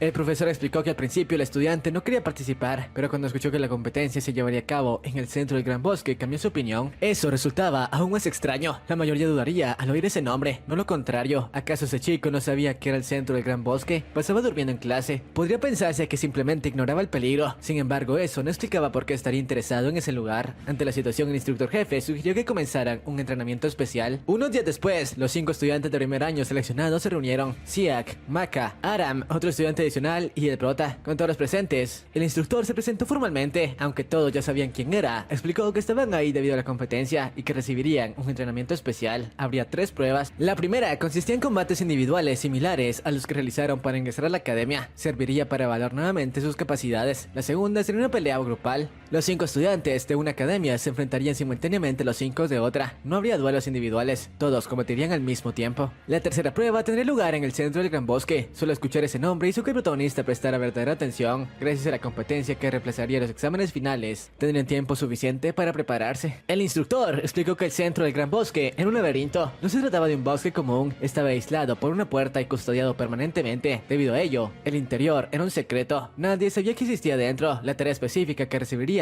se revelaría únicamente el día de la prueba. Desde ese momento serían entrenados para afrontar la primera y la segunda prueba. El instructor explicó que el centro del gran bosque no era un bosque común, sino un auténtico laberinto. No se trataba simplemente de árboles y senderos naturales, sino de una estructura aislada por una enorme barrera, protegida constantemente por guardias, y una puerta sellada que impedía el acceso. Debido a ese nivel de seguridad, lo que existía en su interior era completamente secreto. Nadie sabía exactamente qué había dentro, y la tarea que recibirían solo sería revelada el mismo día del examen. Desde ese momento serían entrenados para afrontar la primera y la segunda prueba. Pero mientras el maestro hablaba de normas, preparación y detalles importantes, nuestro prota no estaba prestando atención en nada de eso. Su mente estaba en otro lugar. Solo podía pensar en el centro del gran bosque. Ya lo había visto antes. Sabía que había una barrera de seguridad que le impedía entrar, y por más que le molestara, todavía no era lo suficientemente fuerte para invadir ese sitio por la fuerza. Le tocaba seguir las reglas si quería acceso. Incluso llegó a pensar si ese lugar estaba exageradamente protegido, como si el autor estuviera jugando con ellos. Mientras el instructor continuaba explicando, él levantó la mano y dijo que tenía una pregunta. Quería saber si podía entrenar solo. El instructor aceptó su solicitud para prepararse individualmente para la competencia, pero entonces ocurrió algo inesperado. Cho y Aram también pidió entrenar sola. Eso dejó al instructor con más dudas que respuestas. ¿Acaso esos dos estaban saliendo en secreto? Como ya había aceptado la petición de prota, no tuvo más opción que concederle lo mismo a Aram. Luego preguntó si alguien más quería hacer lo mismo. Nadie respondió, así que les indicó que los vería durante los entrenamientos. Después de la reunión, todos salieron del salón excepto 2 personas. Jack se quedó pensando si lograría dominar por completo su nueva técnica antes de la competencia. Aunque en su vida pasada había sido un héroe legendario, el cuerpo que ahora habitaba pertenecía a un fracaso descuidado. Eso no cambiaba el hecho de que debía reconstruirse desde cero. Aram, por su parte, permaneció en el aula solo para preguntarle a su maestro si realmente debía practicar en la competencia. Para él, no tenía mucho sentido que ella pidiera permiso de esa forma, pero aún así le respondió que no debía exigirse demasiado debido a sus heridas. Eso fue precisamente lo que más preocupó a la chica. Antes de seleccionarla para competir, el maestro le había preguntado si se encontraba en condiciones adecuadas. Participar en la competencia era algo muy importante para cualquier estudiante, pero en el fondo lo único que Aram quería era saber si el prota participaría. El instructor no lograba comprender lo que pasaba por la mente de esa chica. Finalmente le dijo que el protagonista también participaría, y fue en ese momento cuando ella aceptó. El maestro esperaba que se negara, considerando que su cuerpo aún no se había recuperado por completo, pero Aram insistió en que estaba bien y que sanaría a tiempo. Viendo su determinación, le permitió participar. Aram ya había logrado entrar en el camino para convertirse en la cabeza de su familia, pero ahora sentía que deseaba algo más. En su corazón había nacido un nuevo deseo, volverse tan fuerte como él y ayudar a alcanzar sus metas. Sin darse cuenta, acababa de admitir ante sí misma que estaba enamorada. Mientras pensaba en todo eso, no dejaba de mirarlo y sin reír, sin decir palabra. Por supuesto, el protagonista encontró aquello extraño. Entonces, le sugirió que ya que no podía entrenar físicamente con intensidad, debería concentrarse en el control de maná. Cuando él terminara su propio trabajo, regresaría para ayudarla personalmente. Esa misma noche, la escena cambió por completo. En un edificio abandonado, alguien gritaba desesperado. Suplicaba que dejaran de arrancarle los dientes, que les daría todo lo que quisieran, pero no estaba ahí buscando información, solo estaban ejecutando un encargo. La mujer quería terminar rápido. El hombre calvo, en cambio, no encontraba diversión en hacerlo deprisa. Eran asesinos profesionales y tras completar esa misión, pasarían a la siguiente. Esta vez el encargo era diferente. El objetivo era simplemente un estudiante de Valhalla. El cliente había pagado una enorme suma de dinero y el plazo para eliminar el objetivo era de un mes. Debía hacerse durante la competencia interescolar. El calvo incluso preguntó por qué no podían matarlo de inmediato. La mujer explicó que la seguridad era demasiado fuerte. Invadir la academia y romper la barrera era demasiado arriesgado. Debían actuar cuando la institución estuviera abierta al público y pudieran mezclarse entre la multitud. La tercera prueba, según información obtenida, se realizaría en el centro del gran bosque, ese misterioso laberinto creado a partir del mismo bosque. La prueba final consistiría en escapar del laberinto, sin instructores alrededor. Ese sería el momento perfecto para actuar. Y así, sin más rodeos, el tiempo avanzó un mes hasta el primer día de la competencia interescolar. Todos los estudiantes observaban a sus compañeros competir. Rock había regresado a la academia después de que Des confesara ser la única responsable del ataque. Ahora solo tenía que esperar a que los profesionales hicieran su trabajo. Llamó a su padre y confirmó que había contactado al par de asesinos, los mejores y más caros. Esta vez harían el trabajo sucio. Rock hizo todo sin vincular a su padre directamente. Si algo salía mal, asumiría la responsabilidad total, pero aseguró que no habría errores. El grupo Samao se encargaría. Incluso su padre sabía quiénes eran, el grupo al que pertenecían esas dos viudas. Si era necesario para reconstruir la reputación de su hijo, entonces que así fuera. Aún así le pidió que no hiciera nada imprudente. Los asesinos confirmaron que aceptaban el trabajo y Rock solo podía pensar en su venganza contra ese plebeyo. El presidente del consejo de Valhalla anunció el inicio de la competencia. Dakun presentó a los estudiantes de China, el equipo White Lotus, luego a las áreas de Estados Unidos y finalmente los representantes de Corea del Sur. La competencia duraría 3 días. La primera prueba sería un duelo individual entre estudiantes. Tras la ceremonia pidió que todos regresaran a la sala de espera. El instructor principal estaba ansioso por ver los resultados de la nueva generación y además esperaba con especial interés a alguien más, el instructor senior de los héroes, Jack Robert. Ambos se conocían. Nuestro instructor bromeó mandándolo señor tercer lugar. Jack respondió que Valhalla tampoco había sido primero aquella vez, pero este año sería distinto. Los héroes quedarían en primer lugar. La confianza estadounidense era alta. La razón tenía nombre propio: Logan el Destructor, el pináculo de todos los contratistas. Para sorpresa del instructor, el hijo de ese hombre estaba en la academia y representaría a Estados Unidos. Logan Jr. a simple vista parecía extremadamente competente. El instructor tenía curiosidad por verlo combatir. Jack mencionó que el chico había hecho contrato con la misma constelación que su padre, aunque también había oído que Valhalla tenía talentos increíbles este año, especialmente el prota. Jack estaba emocionado por ver el enfrentamiento entre ambos, pero nuestro instructor no mostró el mismo entusiasmo. Solo dijo que pronto entendería porque tenía grandes expectativas. Y como si el destino quisiera acelerar todo, el primer combate anunciado fue entre Valhalla y los héroes. Los dos chicos fueron seleccionados para el primer enfrentamiento. Las reglas eran simples: no podían matarse, el sistema de seguridad impediría daño fatal, los golpes se transformarían en dolor mediante impulsos eléctricos. En otras palabras, podían darlo todo sin contenerse. La cuenta regresiva comenzó. 3, 2, 1. El protagonista permaneció calmado, no necesitaba exagerar. Gag se acercó rápidamente y lanzó un ataque. Hasta ese día nadie había bloqueado sus golpes, pero esta vez ocurrió. Logan se sorprendió. ¿Quién era ese tipo tan fuerte? Preguntó si de verdad creía que eso era suficiente. Gag respondió que todavía tenía un largo camino por recorrer. Logan comentó que era más modesto de lo que esperaba. Durante un instante parecía que el oponente era dominante, pero no era exactamente así. El prota giró al chico en el aire y aterrizó un golpe preciso en su pecho. Logan reconoció que había sido pesado. El protagonista también admitió que su rival era resistente. Los instructores observaban atentos. Logan era duro para soportar ese golpe. Jack había visto todos los videos. El prota no debía ser tan aterrador, pero Logan aún no había usado destrucción. Cuando finalmente lo hizo, atacó con energía mágica. Esa energía era peligrosa. Nuestro protagonista tuvo que esquivar. Su cabello fue cortado ligeramente y con calma pensó que Logan podría ser un buen peluquero. Logan comprendió que si no podía golpearlo directamente, debía cambiar la estrategia. Canalizó su energía por el suelo del estadio, elevó fragmentos en la arena para ocultarse entre los escombros. Esperaba que el oponente no pudiera localizarlo, pero el prota leyó sus movimientos con facilidad, esquivó y lanzó una roca directo a su rostro. Le explicó que esconderse solo facilitaba más encontrarlo. Si usaba magia, podía sentir energía. Le sugirió intentar un golpe sin magia y con un movimiento limpio impactó su nariz. La victoria fue para el equipo coreano. Jack estaba en shock. Ese chico era un monstruo. Después del primer combate, los siguientes duelos se desarrollaron sin demasiada resistencia. Uno tras otro, los rivales fueron cayendo con facilidad ante el equipo de Valhalla. No hubo grandes sorpresas. Cuando ya no quedaban oponentes externos para enfrentar, llegó la ronda final y esta vez Valhalla tendría que medirse contra su propio equipo. Y para orgullo del protagonista, la finalista fue Choi Aram. La chica habló con tranquilidad antes del combate. La victoria de Valhalla ya estaba asegurada, así que no había necesidad de pelear con todo. Solo que el ganador recibiría una beca. Ella no necesitaba el dinero. Si el prota quería, podía simplemente rendirse. Él respondió que tampoco le interesaba el dinero, pero no aceptaría que ella se retirara. Quería verla demostrar cuánto había mejorado, así que le pidió que diera lo mejor en el combate. Sin dudarlo, Aram adoptó su postura y preparó su espada de trueno. Antes ya era impresionante, pero ahora su control estaba en otro nivel. El choque entre esos dos fue tan intenso que dejó en silencio a toda la arena. Incluso los instructores veteranos no podían creer lo que estaban viendo. Aquello no era un simple duelo estudiantil, era una batalla de alto nivel. Finalmente la victoria fue para el protagonista. Bar comentó en su mente que era cruel. Pudo haberle herido, pero el prota había contenido su fuerza. Explicó que no golpeó su abdomen. Fue Aram quien cambió la trayectoria en el último instante y él también ajustó el ataque para impactar la espalda. Sin embargo, la diferencia de poder era tan grande que incluso golpear el arma produjo un resultado devastador. A pesar del crecimiento monstruoso del protagonista, Aram seguía siendo increíble, muy por encima del resto de estudiantes. El primer día terminó. Esa noche Zeno felicitó al equipo. Habían sido impresionantes y aseguraron una victoria del día. Gracias al sistema de defensa, nadie estaba herido, pero aún así debían descansar y pasar por la enfermería. Iba a mencionar algo sobre la formación que usarían al día siguiente, pero el prota estaba pensando en otra cosa. Se preguntaba si realmente debía seguir esperando para ir al centro del gran bosque. Quizá ya era lo suficientemente fuerte como para no tener que obedecer todas las reglas. La reunión terminó. Zeno se retiró dejando a los chicos solos. Sin embargo, el prota se acercó antes de que se fuera. Tenía una pregunta: si lograba derrotar a todos rápidamente y terminar la segunda prueba en tiempo récord, ¿podría ser la tercera prueba ese mismo día? El instructor ni siquiera cuestionó si eso era posible. Solo dijo que revisaría el reglamento. Investigó y encontró una excepción. Si la prueba terminaba muy rápido y la siguiente ya estaba preparada, podían realizarla inmediatamente. Eso era suficiente para el prota. Dijo que acabaría rápido, así que pidió que todo estuviera listo para que pudiera tomar la prueba final ese mismo día. El instructor aceptó sin discutir, así que se despidieron. Pero nuestro protagonista estaba impaciente. Odiaba seguir las reglas cuando podía romperlas con fuerza. Incluso discutió mentalmente con su espada mascota, preguntándole si también quería que la terminara. La ansiedad lo consumía, no quería esperar otro día más para seguir las órdenes del sistema y obtener respuestas. Al día siguiente el sol salió radiante, el clima era perfecto para el segundo día de competencia. El presidente volvió a dar la bienvenida, explicó que la batalla grupal se llevaría a cabo en el bosque y que todo sería transmitido con drones ultramodernos. El equipo favorito para ganar estaba claro, pero el prota no estaba con el grupo. Mika preguntó si alguien sabía dónde estaba ese chico. En ese momento apareció, disculpándose por llegar tarde. Aunque fuera el más fuerte de la escuela, igual podía recibir regaños. El instructor había sido claro, todos debían llegar 30 minutos antes. Él no lo olvidó, simplemente no prestó atención. Luego afirmó que se encargaría de todo, así que no hacía falta estrategia. Mima cuestionó si pensaba enfrentarse él solo a los 10 enemigos. Ninguno de los chicos quiso intervenir, solo una chica se atrevió a discutirle. Arami intervino, quería ir con él, pero la respuesta fue no. Todos debían quedarse ahí. Mima no comprendía sus intenciones e intentó hacerlo cambiar de opinión hasta el último segundo. Entonces comenzó la cuenta regresiva. 3, 2, 1. El equipo White Lotus estaba decidido a recuperar los puntos perdidos el día anterior, pero en cuestión de segundos fueron localizados. No tuvieron tiempo de preparar defensa alguna. El prota incluso reconoció que eran buenos porque reaccionaron rápido, pero no fue suficiente. White Lotus quedó eliminado. Logan lideraba a su equipo y comprendió de inmediato la situación. Valhalla había atacado primero a White Lotus para impedir que unieran fuerzas contra ellos. Ese tipo era fuerte y también inteligente. Uno de los chicos detectó magia aproximándose a gran velocidad. No era magia, era una persona moviéndose a gran velocidad. El coco venía por ellos. Prepararon una formación defensiva. Melissa lanzó el esfuerzo mágico más poderoso que podía. Bella sostuvo la defensa con su escudo. Logan se mantuvo listo para contraatacar. Era una formación completamente enfocada en defensa. Melissa preguntó por qué tanta preparación si solo era una persona. Logan respondió que esa persona era el prota. Ella debió verlo el día anterior. Era distinto a todos los demás. Bella añadió que Melissa no lo enfrentó en el primer combate, así que no sabía lo que sentía ese golpe en el pecho. Melissa confiaba en que nadie era más fuerte que Logan, pero Logan mismo admitió que no podía compararse con él. Esperaron. El maná del enemigo desapareció. Aún así mantuvieron la formación. Parecía que el tiempo se alargaba. Entonces ocurrió. Desde lo alto de los árboles, Logan sintió un escalofrío en la espalda. Antes de poder reaccionar, su visión fue bloqueada por una espada. El prota descendió desde arriba, infiltrándose en la formación y eliminando al único DPS en un instante. Bella no alcanzó su escudo. Melissa, que no lo había enfrentado antes, creyó que podía derrotarlo, pero primero debía acertarle un golpe. Y entonces sintió lo mismo que todos el día anterior, un golpe directo al estómago. Los dos chicos que habían tenido ventaja numérica antes, ahora entendían la diferencia. La formación perfecta se había roto en segundos. El supuesto muro defensivo no subió de nada frente a alguien que no seguía el ritmo normal de combate. Y así, mientras el segundo día avanzaba, todos comprendieron algo muy claro. El verdadero monstruo del torneo no estaba en el equipo americano, estaba en Valhalla, y lo peor de todo, ni siquiera parecía estar usando todo su poder. El oponente intentó atacar por la espalda, pero todo terminó con un solo golpe. Con apenas 4 movimientos precisos, el prota derrotó a los 5 estudiantes de la Academia Americana. Los héroes habían sido eliminados. Nuestro protagonista ya no podía esperar más para dirigirse al bosque, pero antes de eso, alguien preguntó dónde estaba mirando ese chico. La prueba más rápida en la historia acaba de completarse. En la sala de monitoreo, el presidente de la academia preguntó si el reloj estaba correcto. El prota había terminado la prueba completamente solo en 23 minutos. Todos confirmaron que era exacto. El presidente estaba dispuesto a dar por concluido el segundo día en ese mismo momento, pero el instructor senior recordó que el reglamento permitía adelantar la tercera prueba si la segunda se completaba con demasiada rapidez. El presidente entendió de inmediato lo que quería decir. Autorizó que discutieran si era posible. Yulak había cumplido exactamente lo que prometió. Jack estuvo de acuerdo con Zeno en adelantar la tercera prueba, aunque todavía necesitaban la aprobación del instructor de White Lotus. Según Jack, después de ver el primer y segundo día, no había dudas, el resultado ya estaba decidido. Valhalla tenía un monstruo aterrador este año. Ahora comprendía por qué Zeno nunca dudó que el prota pudiera perder. En el vestuario, el equipo de Valhalla estaba reunido, pero no estaban cansados. En realidad ni siquiera habían tenido que esforzarse para la victoria. Mima no podía dejar de pensar en una sola cosa. El tipo era un monstruo, totalmente fuera de lo normal. Ella había intentado tomar el liderazgo en esa prueba, no lo logró. El día anterior había sido derrotada por Aram en combate. Corría rumores de que Aram estaba siendo entrenada por el prota. Si eso era cierto, entonces ella se estaba quedando atrás y eso la frustraba. Se preguntó si podría dejar su orgullo de lado. ¿Acaso él la entrenaría también? Sus pensamientos fueron interrumpidos cuando el sistema de sonido de la academia anunció que la prueba final, supervivencia en el laberinto, se adelantaría para ese mismo día. Antes de dirigirse al bosque, el protagonista hizo un anuncio. Iba a ir solo al centro del bosque. El resto debía arreglárselas por su cuenta. Si tenían problemas, podían llamarlo. Mima volvió a irritarse. Otra jugada en solitario. Ya había ganado las 2 primeras pruebas. Incluso si en esta prueba solo sobrevivían, aprobarían de todas formas. Entonces, ¿por qué insistía en hacerlo todo solo? Quería decir algo, pero no pudo. Yulak la miró y preguntó si el pajarito no iba a decir lo que tenía en mente. Ella protestó. ¿Por qué seguía poniéndole apodos? Él respondió que al quejarse confirmaba el apodo. Ella, molesta pero decidida, pidió uno también. Quería aprender esgrima. Después de ese intercambio, todos se dirigieron a la puerta del gran bosque. El presidente anunció que comenzaba la prueba final de la competencia. Una vez más, todo sería transmitido en las pantallas mágicas del estadio. En el centro de ese lugar existía un laberinto como ningún otro en el mundo. fondo. Un bosque denso donde la lluvia nunca se detenía. Peligros constantes acechaban cada rincón. Las reglas eran claras. Todos los participantes serían evaluados al inicio de la prueba. Después de 5 horas dentro del bosque, mientras más cercanos permanecieran a su estado inicial antes de entrar, mayor calificación obtendrían. El combate grupal estaba prohibido y así comenzó la prueba final. Mientras tanto, en un almacén abandonado dentro de la academia, los dos asesinos estaban esperando. Planeaban actuar en el tercer día, pero acababan de enterarse de que la prueba había sido adelantada. Una mujer llegó para informarles que debían adelantar el trabajo también. Fueron teletransportados. De inmediato el sistema de cámaras del bosque dejó de funcionar. En la sala de control los instructores no entendían qué estaba ocurriendo. Todas las cámaras habían fallado al mismo tiempo. ¿Un problema técnico acaso? Pidieron que llamaran al proveedor y reforzaran la seguridad, pero la situación era más grave. Los estudiantes podían estar en peligro. Los instructores decidieron entrar al bosque para terminar la prueba. Cuando llegaron a la puerta, solo encontraron ruinas. La entrada había sido destruida. Dentro del bosque, bajo la lluvia constante, el equipo americano esperaba que pasara el tiempo. Melissa comentó que Bella no estaba en buen estado. La chica estaba demasiado empapada, pero no quería retrasar al equipo. Logan, como líder, no ignoró las señales. Ordenó construir un refugio para protegerse de la lluvia. Con su poder, podía formar una cueva en el suelo. Pero entonces ocurrió algo inesperado. Frente a ellos apareció una esfera negra y púrpura. De ella emergieron 3 personas. El hombre calmo, con mirada aterradora, dijo que el prota debía aceptar su muerte rápidamente. Pero alguien señaló que ese no era el objetivo. El teletransporte había identificado al blanco equivocado. Logan escuchó claramente. Esas personas querían matar al prota. La chica ordenó al calvo que se apresurara y no dejara testigos. Tendrían que enfrentarse al genio de la Academia de Héroes. Logan, indignado, dijo que esta competencia no era lugar para gusanos que usaban magia oscura. Intentó atacar y fue apuñalado por la espalda. El poder del calvo era así de traicionero. Logan no entendía cómo había ocurrido. Cuando se puso detrás de él, el calvo le dijo que mirara atrás. Había dominado una especie de clon de sombras. El golpe fue fatal. Logan cayó al suelo con un sonido pesado. Las chicas preguntaron si había muerto en el acto. No, moriría desangrado. Para ellos era algo común. Pero Bella nunca había visto a alguien tan cerca de la muerte. La mujer ordenó eliminar a los testigos rápidamente. Deben encontrar el verdadero objetivo antes de que alguien interfiriera. Mientras los sobrevivientes eran atacados, nuestro prota corría por el bosque. El sistema le ordenaba dirigirse al centro del gran bosque, pero él no creía que hubiese algo más ahí, aparte de árboles. Entonces percibió la presencia de los estudiantes americanos. Una chica rubia estaba de pie, parecía la última sobreviviente. El calvo había eliminado a todos los demás y entonces vio que otro testigo había llegado, pero el asesino sonrió. Su presa había venido sola. Melissa también vio al prota. Escuchó que ellos estaban detrás de él. Habían atacado al grupo por error. Los ejecutores celebraron. La presa estaba frente a ellos. El prota permaneció calmado. Su mirada era fría. Ver personas inocentes tiradas en el suelo no era algo que pudiera ignorar. Le pidió a la chica rubia que intentara detener la hemorragia de sus compañeros. Tal vez aún podían salvarse. Notó que las heridas no eran fatales de inmediato. Habían sido diseñadas para que sangraran lentamente. Eso era crueldad. Antes de empezar a pelear, hizo una pregunta. ¿Cuál era su objetivo? El calvo se burló. El chico era un mocoso mimado si creía que podía hacer preguntas. La entrada estaba destruida. Los drones estaban destruidos. Ningún profesor llegaría a tiempo. Calcularon que tardarían al menos 1 hora en atravesar la puerta destruida. Intentaban intimidarlo, pero el prota pensaba en algo diferente. El bosque era enorme. La lluvia era incesante. ¿Qué pasaría si perdía tiempo ahí y no encontraba su objetivo después? El calvo atacó desde 2 direcciones al mismo tiempo. Era imposible esquivar ambos ataques, pero lo imposible ocurrió. El golpe impactó el suelo. ¿Dónde estaba el chico? Desde otro punto se escuchó su voz. Aquí. Y entonces dijo que ahora estaban en serios problemas. El impacto fue tan fuerte que el calvo salió volando varios metros hasta estrellarse contra un árbol. Los otros dos no tuvieron tiempo de procesar nada. Fueron golpeados por la espalda. Cayeron inconscientes como sacos de papas junto al calvo. El prota ordenó a Rubio usar su magia de curación. Si no podía sola, debía correr hacia el oeste hasta encontrar a los estudiantes de Valhalla. La lluvia mezclaba sus lágrimas, pero ella estaba decidida a salvar a sus amigos. El calvo despertó rápidamente, vio a sus compañeros inconscientes y frente a él su objetivo lo miraba fijamente. Todavía tenía una oportunidad de completar la misión, pero el prota tenía algo que preguntar antes de matarlo. El prota le dijo con calma que antes de matarlo necesitaban que explicara una sola cosa: ¿quién había ordenado su cabeza? El calvo, aún siendo un criminal, respondió con orgullo que ningún asesino revelaba la identidad de su cliente. Si lo hiciera, ¿qué clase de profesional sería? Nuestro protagonista suspiró con impaciencia. Normalmente cuando alguien entiende que no tiene posibilidad de sobrevivir, termina hablando, pero un instante el calvo perdió la conciencia, pero volvió en sí y decidió tomárselo en serio. Esta vez acabaría con ese chico. Su clon ya estaba detrás del prota, listo para asestar el golpe fatal, pero incluso sin mirar, el prota esquivó perfectamente. El calvo no entendía cómo lo había hecho. El prota comentó que atacar por la espalda era propio de cobardes. Destruyó al clon sin dificultad y con un golpe preciso le rompió la nariz. Ahora estaba claro que los papeles se habían invertido. El cazador se había convertido en presa. El prota preguntó por última vez el nombre del cliente. El hombre insistía en que era imposible perder contra un niño. Entonces el prota comenzó a golpearlo sin contenerse. La fuerza era tal que los árboles cercanos se partían como si fueran papel. Después de un rato, el calvo finalmente cedió, pero antes de que pudiera decir algo más, perdió la conciencia. En ese momento los instructores lograron entrar al bosque, siguieron el ruido de la pelea y encontraron al grupo americano junto al equipo coreano. Los estudiantes americanos estaban en muy mal estado. Jack estaba claramente preocupado y quería saber qué había ocurrido. Logan y los demás no podían levantarse, pero seguían con vida. Explicaron que habían sido atacados por sorpresa por 3 villanos, 2 mujeres y un hombre calvo extraño. Sanko, al escuchar la descripción, dijo que se trataba del grupo Samao, pero entonces surgió la pregunta más importante: ¿dónde estaban los atacantes? Logan señaló hacia un lado. No era necesario buscarlos, los cuerpos estaban ahí. La escena era aterradora, parecía como si un meteorito hubiera caído sobre ellos. El hombre calvo y la chica estaban completamente destrozados. Más impresionante que el hecho de que asesinos profesionales estuvieran ahí era saber que el prota los había derrotado. Era imposible medir qué tan fuerte era realmente ese chico. Logan confesó que antes de perder la conciencia vio la pelea por unos segundos. Los criminales no pudieron siquiera tocarlo. Melissa también lo presenció todo. Hasta ese momento creía que Logan era el más fuerte entre los estudiantes de la secundaria, pero ahora su arrogancia había desaparecido. Jack intentó animar a su alumno. El prota era una anomalía, algo que jamás había visto, pero Logan seguía siendo increíble. Entonces alguien recordó que eran 3 atacantes. ¿Dónde estaba la otra mujer? En ese momento se escuchó caer algo al suelo. Era el prota. Traía a la tercera mujer aún consciente. Intentaba descubrir quién estaba detrás de todo aquello. Sanko ni siquiera necesitó preguntar si estaba herido. Podía verlo por sí mismo. Regresaron a la academia. Los profesores trasladaron a los heridos al hospital. Oficialmente la competencia estudiantil había terminado. Esa noche en el dormitorio de la academia, nuestro protagonista salió del baño. Había sido un día realmente pesado. Varas comentó que tal vez era porque había usado demasiada magia y derrotado a 3 villanos. A pesar de todo, estaba satisfecho. Miró la ventana del sistema y vio que había cumplido las condiciones. Había recuperado la perla de la casa Monda y Alona. Se preguntó cómo algo tan grande había caído en su bolsillo. Estaba satisfecho porque había luchado contra el tiempo. No fue fácil y precisamente por eso la sensación de éxito era mayor. La mujer capturada despertó. El prota le ordenó levantarse. Quería saber cuál era su habilidad. Sabía que formaba parte del grupo Samao y que había venido por un objetivo. Por la formación del equipo, dijo que las mujeres eran el soporte. ¿Qué podía hacer ella? La mujer estaba furiosa y no quería revelar nada. Aunque hubiera fallado, aún podía escapar. Intentó usar su magia de teletransportación, pero el prota la interrumpió en pleno proceso. Ella no podía creer que alguien fuera capaz de tener su magia a mitad de ejecución, pero para el prota bastó con verla una sola vez en acción para comprender cómo funcionaba. Básicamente se movía usando una esfera negra. Comentó que era una habilidad muy útil y que ahora necesitaba su ayuda. Tenía algo que encontrar. Si cooperaba, podría conservar todos sus dientes. Así fue como logró encontrar el centro del gran bosque. Bar comentó que el prota estaba cumpliendo la promesa de no hacerle nada si encontraba lo que buscaba. Él respondió que era culpa de ella por no hablar antes. Le preguntó quiénes eran sus clientes. Ella no quería responder, así que insistió un poco más. El prota sabía quiénes eran los Samao, y en cuanto al cliente, dedujo que debía ser Rockel. Si su posición era correcta, la familia Ventrix intentaría actuar nuevamente hasta lograr su objetivo. En ese caso, solo había una opción: eliminar a toda la familia para acabar con la amenaza. Después de recuperar la perla, el siguiente paso era enfrentar los recuerdos perdidos a través de los sueños, pero ahora se preguntaba si necesitaba dormir para eso. Bar pensaba que sí. También creía que recuperaría sus propios recuerdos si el prota recuperaba los suyos. Jack apagó las luces y se preparó para dormir. Dormir cuando uno quiere, dormir a la fuerza no es sencillo, pero después de un tiempo lo logró. Revivió aquella noche, la noche en que murió tras la batalla épica que salvó la Tierra. La torre fue destruida, los escombros lo aplastaron. Eso era lo que decían las historias, pero algo ocurrió que nadie sabía. Justo antes de morir, el tiempo se detuvo. Alguien congeló ese instante. Una figura misteriosa, apenas una sombra, apareció frente a él y dijo que cuidaría bien de su nombre y de los nombres que protegió en ese mundo. Y nada más, la criatura desapareció. El tiempo volvió a fluir. Así terminó el gran héroe legendario. El prota despertó sobresaltado. Había sido un sueño o un recuerdo real. Así fue como realmente ocurrió. Miró a Bar y preguntó si recordaba algo. Por su reacción parecía que sí. Bar comentó que antes era un tigre. El prota se quedó pensando, ¿de verdad fue un animal en su vida pasada? Bar dijo que no era tan lindo como parecía. El prota preguntó si también vio esa figura y cuál era su nombre antes. Bar lo recordaba, solo tenía memorias de ser un tigre. El prota no sabía si se estaba volviendo loco por los golpes recibidos en la cabeza o si todo era real. Miró nuevamente el sistema. Había una nueva información, una celda secreta en Valhalla. El sistema quería que fuera ahí para conocer la verdad. No sabía si era realmente la última misión. Decidió que después del entrenamiento físico el día preguntaría al instructor sobre ese lugar. Durante el entrenamiento, Aram estaba a su lado como siempre. El chico musculoso levantaba pesas. La sorpresa fue ver a alguien más ahí. Mima. Era la primera vez que iba. Incluso tuvo el valor de preguntar por qué el grandulón estaba en ese lugar. Él respondió que iba entrenando ahí desde mucho antes que el prota. El prota preguntó directamente por qué estaba ahí. La pregunta golpeó su orgullo. Confesó que había ido por lo mismo que él. Envidia